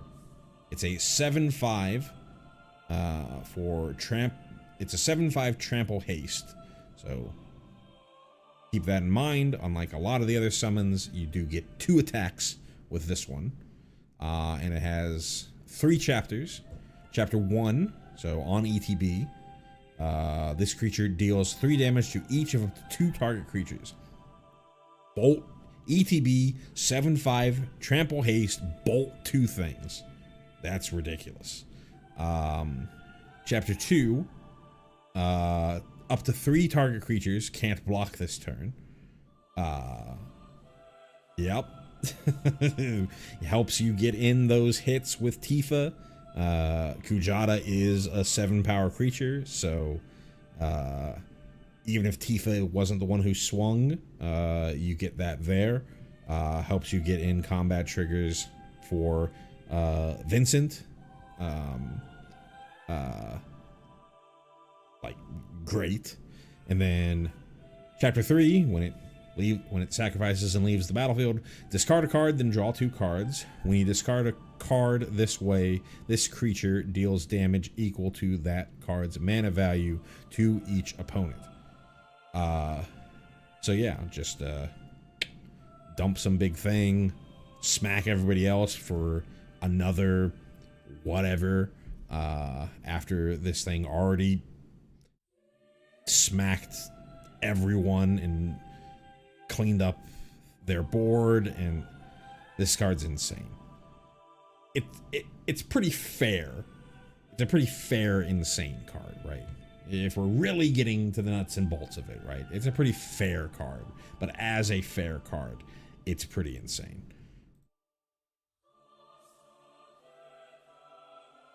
And I referenced Kujata when I was talking about Valagarmanda, in that it was weird that Valagarmanda was only fire, even though Valagarmanda is also lightning, ice, and fire. But they probably just didn't want to double that effect up across 2 different precons.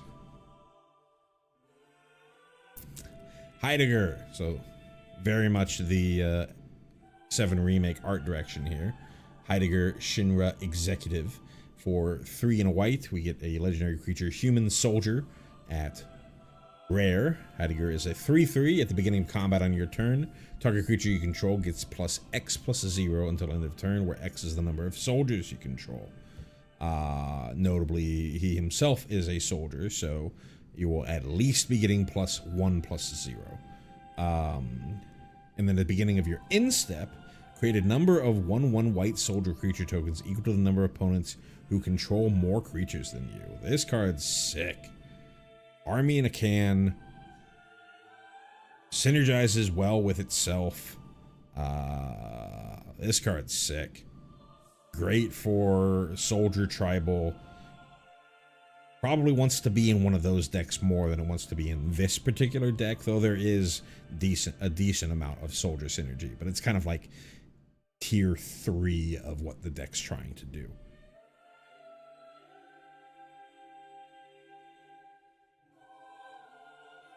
Austere Command, nice reprint and nice depiction here. We got I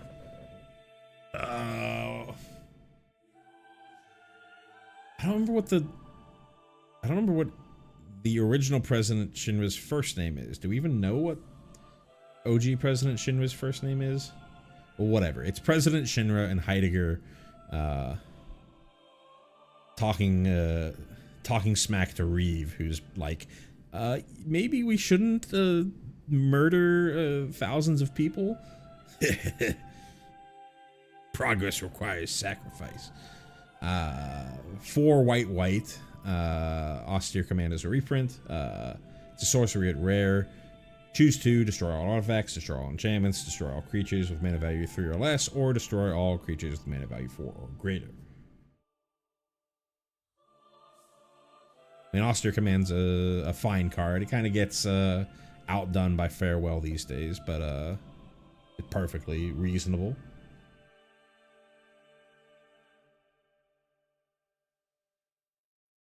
Red 13, Proud Warrior. For 1, a red and a green. We get a legendary creature, Beast Warrior, at rare. Red is a 3/3 with Vigilance and Trample.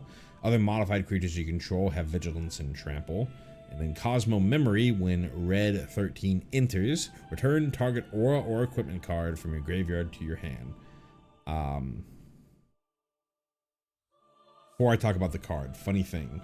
When I very first played FF7, I was probably 8 or something on the OG PlayStation. No, I was younger than 8. I was probably like 6 or 7. My brother was playing before me, and he wouldn't let me play it a ton because, you know, that's how older brothers work. But whenever I got to play it, I got to the point here where, you know, you get to rename all your, for a lot of the early Final Fantasies, you got to rename your characters if you really wanted to. And for some reason, I remember not thinking Red 13 was a cool name. And so I was deleting it. And then I was like, but then I remember thinking to myself, if I rename Red 13 and then I go talk to my friends about this character or whatever, I'm going to call it like, you know, Spike or some stupid, you know, six-year-old name that they think is cool. And they're going to have no idea who I'm talking about. So let's put him back to what he was. But I couldn't remember what the number was. So during my first playthrough, Red was named Red 7. Because I couldn't remember that it was 13. So I was like, it had a couple of eyes in it. Maybe it's Final Fantasy 7. Maybe it's Red 7. So my Red was named Red 7 on my first playthrough. Anyways, back to the card. This is a nice way to give Tifa Trample. As long as you have an equipment on her, any equipment,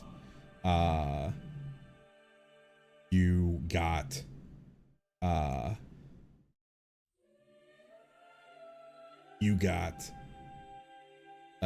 Trample. You're able to get those extra combat steps in. And then a nice little ETB. Return something that your opponent didn't want you to have. Return some equipment that your opponent didn't want you to have from a graveyard to your hand.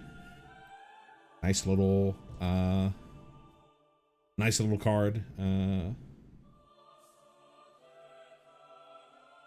Nice little value package.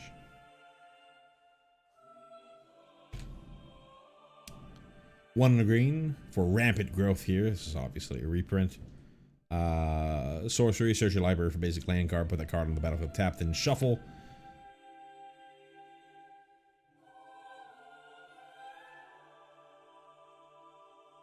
This is end game, right? Because that's Red 13 in the bottom, looking at like the the world recovering. Is that what we're looking at here? You know, everything, all the remnants of humanity getting overgrown by nature. I believe that's what we're looking at here.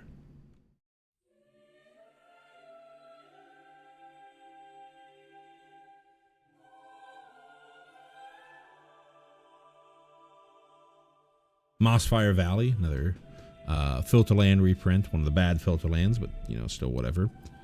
This is I forget the name of the town, but it's the town that you can see the rocket ship there that was aborted, had an aborted launch.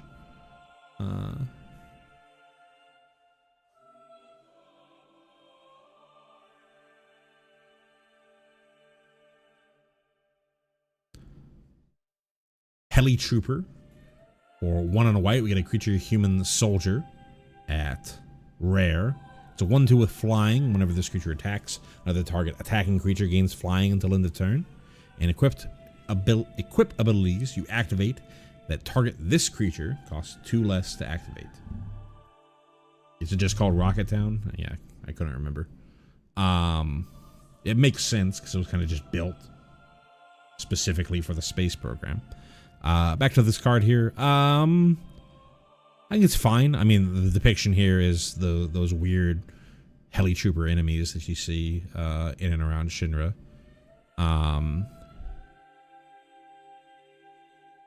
You know, give something else flying that gives evasion to something that needs to get combat damage in. So your Tifas, your Vincents, etc.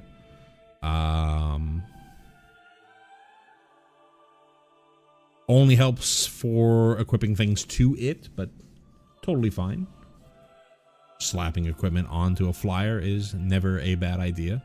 Nice little card here. Path of Ancestry. This is nice scene here. This is a reprint. Land enters tapped. Add 1 mana of any color in your commander's color identity, and when mana is spent to cast a creature spell that shares a creature type with your commander, scry 1.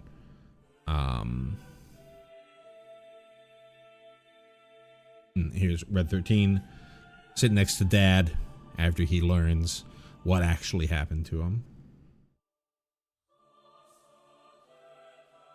Cloud's Limit Break. That's a weird facial expression for Cloud there.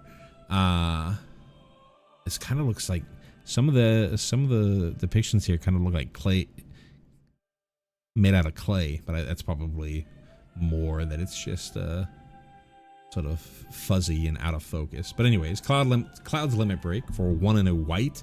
We get an instant at rare. This is our first look at tiered, though we've seen tiered in the main set before.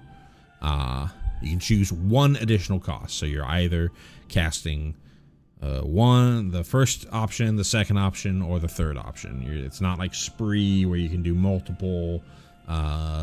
You just have different options, and they're supposed to, each subsequent one is supposed to be better. So Cross Slash, the first limit break that you get, destroy target tapped creature. So 1 and a white, instant speed, destroy target tapped creature, totally fine. For if you want to add an additional generic to it, so for 2 and a white, you can destroy any number of target tapped creatures with different controllers. So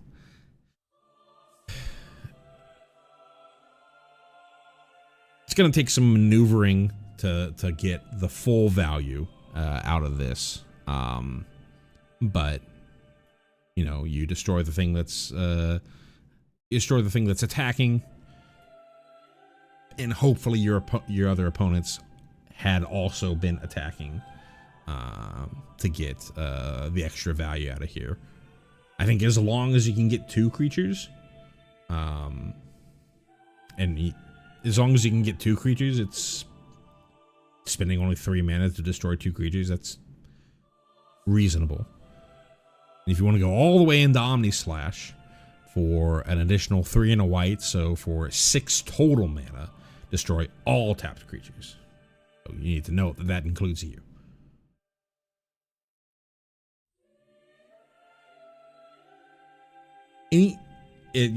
Each individual one is probably a little weak, but you always have to take into account the value of having modality. So it's probably better than it initially looks. Game Trail, nice little reprint here. Pretty easy depiction of the gold saucer here.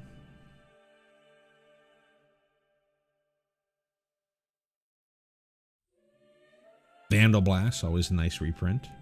For a single red, we get a sorcery at uncommon, destroy target artifact you don't control. Or you can overload it for 4 and a red. This is our first look at overload in this set here.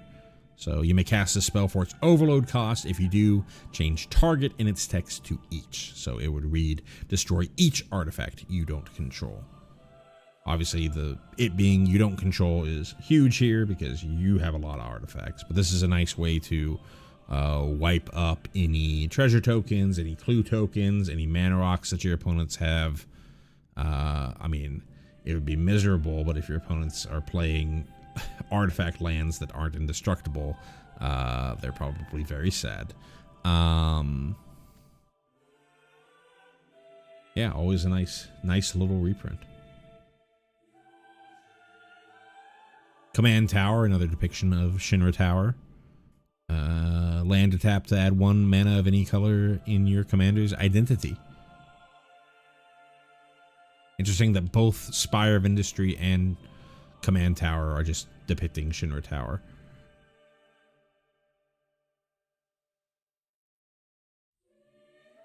Sword of the Animus, a nice reprint here. For 2 generic, we get a legendary artifact equipment at rare. Equipped creature gets +1/+1, and whenever equipped creature attacks, you may search your library for a basic land card, put it on the battlefield tapped, then shuffle. So some nice reprint value. I imagine this is a weapon that Aerith can get, though I don't. That level of detail, I'm not going to be able to recognize.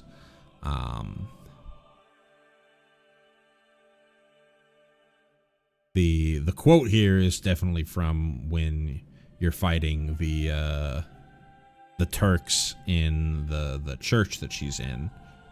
Though I don't necessarily know if that's exactly what's being depicted here.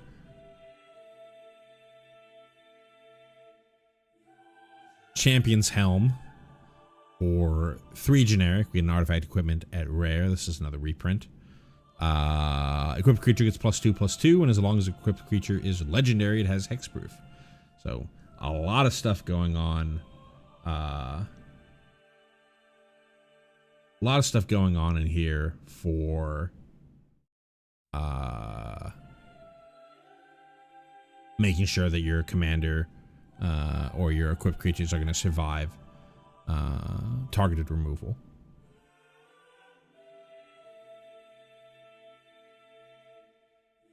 Thank you for sharing your opinion, Olden Flames. I mean, totally fine. Totally fine reprint here. Depicting Cloud in the full Shinra uniform.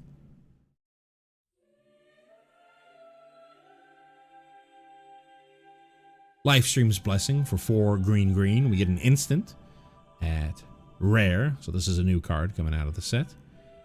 Oh, this is there. I guess there were 3 Foretell cards. For some reason, I only thought there were 2. Draw X cards, where X is the greatest power among creatures you controlled as you cast this spell. Interesting.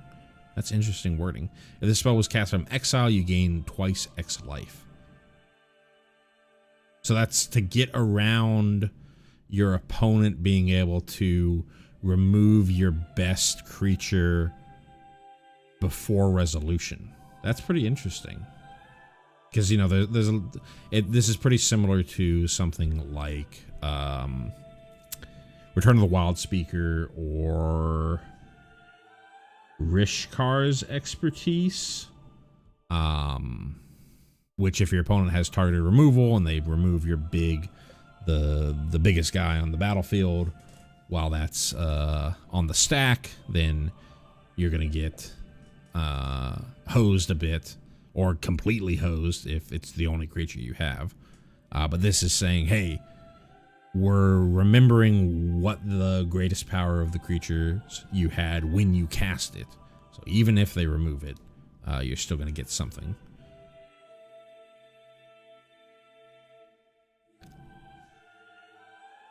And unlike the what's it called? Ultimate Magic Holy. This is totally fine for something that you can exile for other ways other than foretelling it.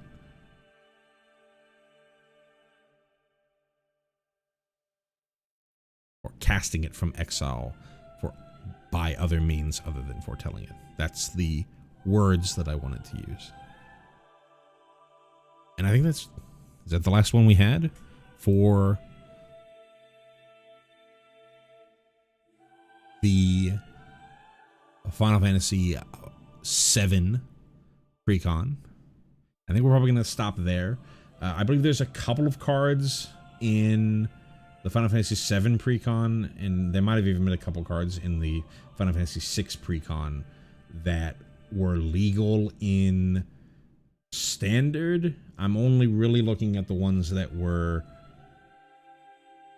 from FIC, specifically for Commander here. When I get to the point where there are enough cards out for me to look at the new set of cards for Standard or for the Standard set, we'll go back and find those cards and look at them. But yeah, this was totally fun. Love looking at these references and love looking at these new cards. I only pre-ordered the FF6 and the FF14 decks. And I think I'm fine with that decision. The 7 deck is not really my cup of tea. Looking at the it would have been nice if Yuna was the face commander for the 10 deck, because it would have been cool to know that it was more summon based than I initially thought. So it might have been nice to get the 10, but 2 precons is probably good enough. But yeah, it's been super fun. Thank you for hanging out, everybody who's been chatting and watching and doing whatever. Let me scroll back so I can give some specific shout outs. Battle Fries has been here the entire time. Thank you so much. Duke Smith, Paul Gonzalez, Wish Trash, David Miller.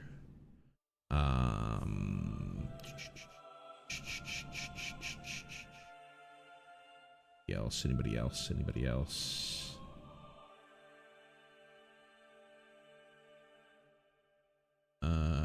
Gojiki, Mr. Appreciated, and even you, Olden Flames. Thank you so much for hanging out and chatting. And anyone who didn't chat, even if you're just lurking, it's good to have you watching. And don't know whether I'm going to be firing up tomorrow. Tomorrow's usually my LGS's Commander night, so I might be going to that, or I might be too excited to look through this stuff and decide to just hang out and do more of this. So I'll be streaming whenever I stream, and I'll see y'all whenever I see you. Thank you so much.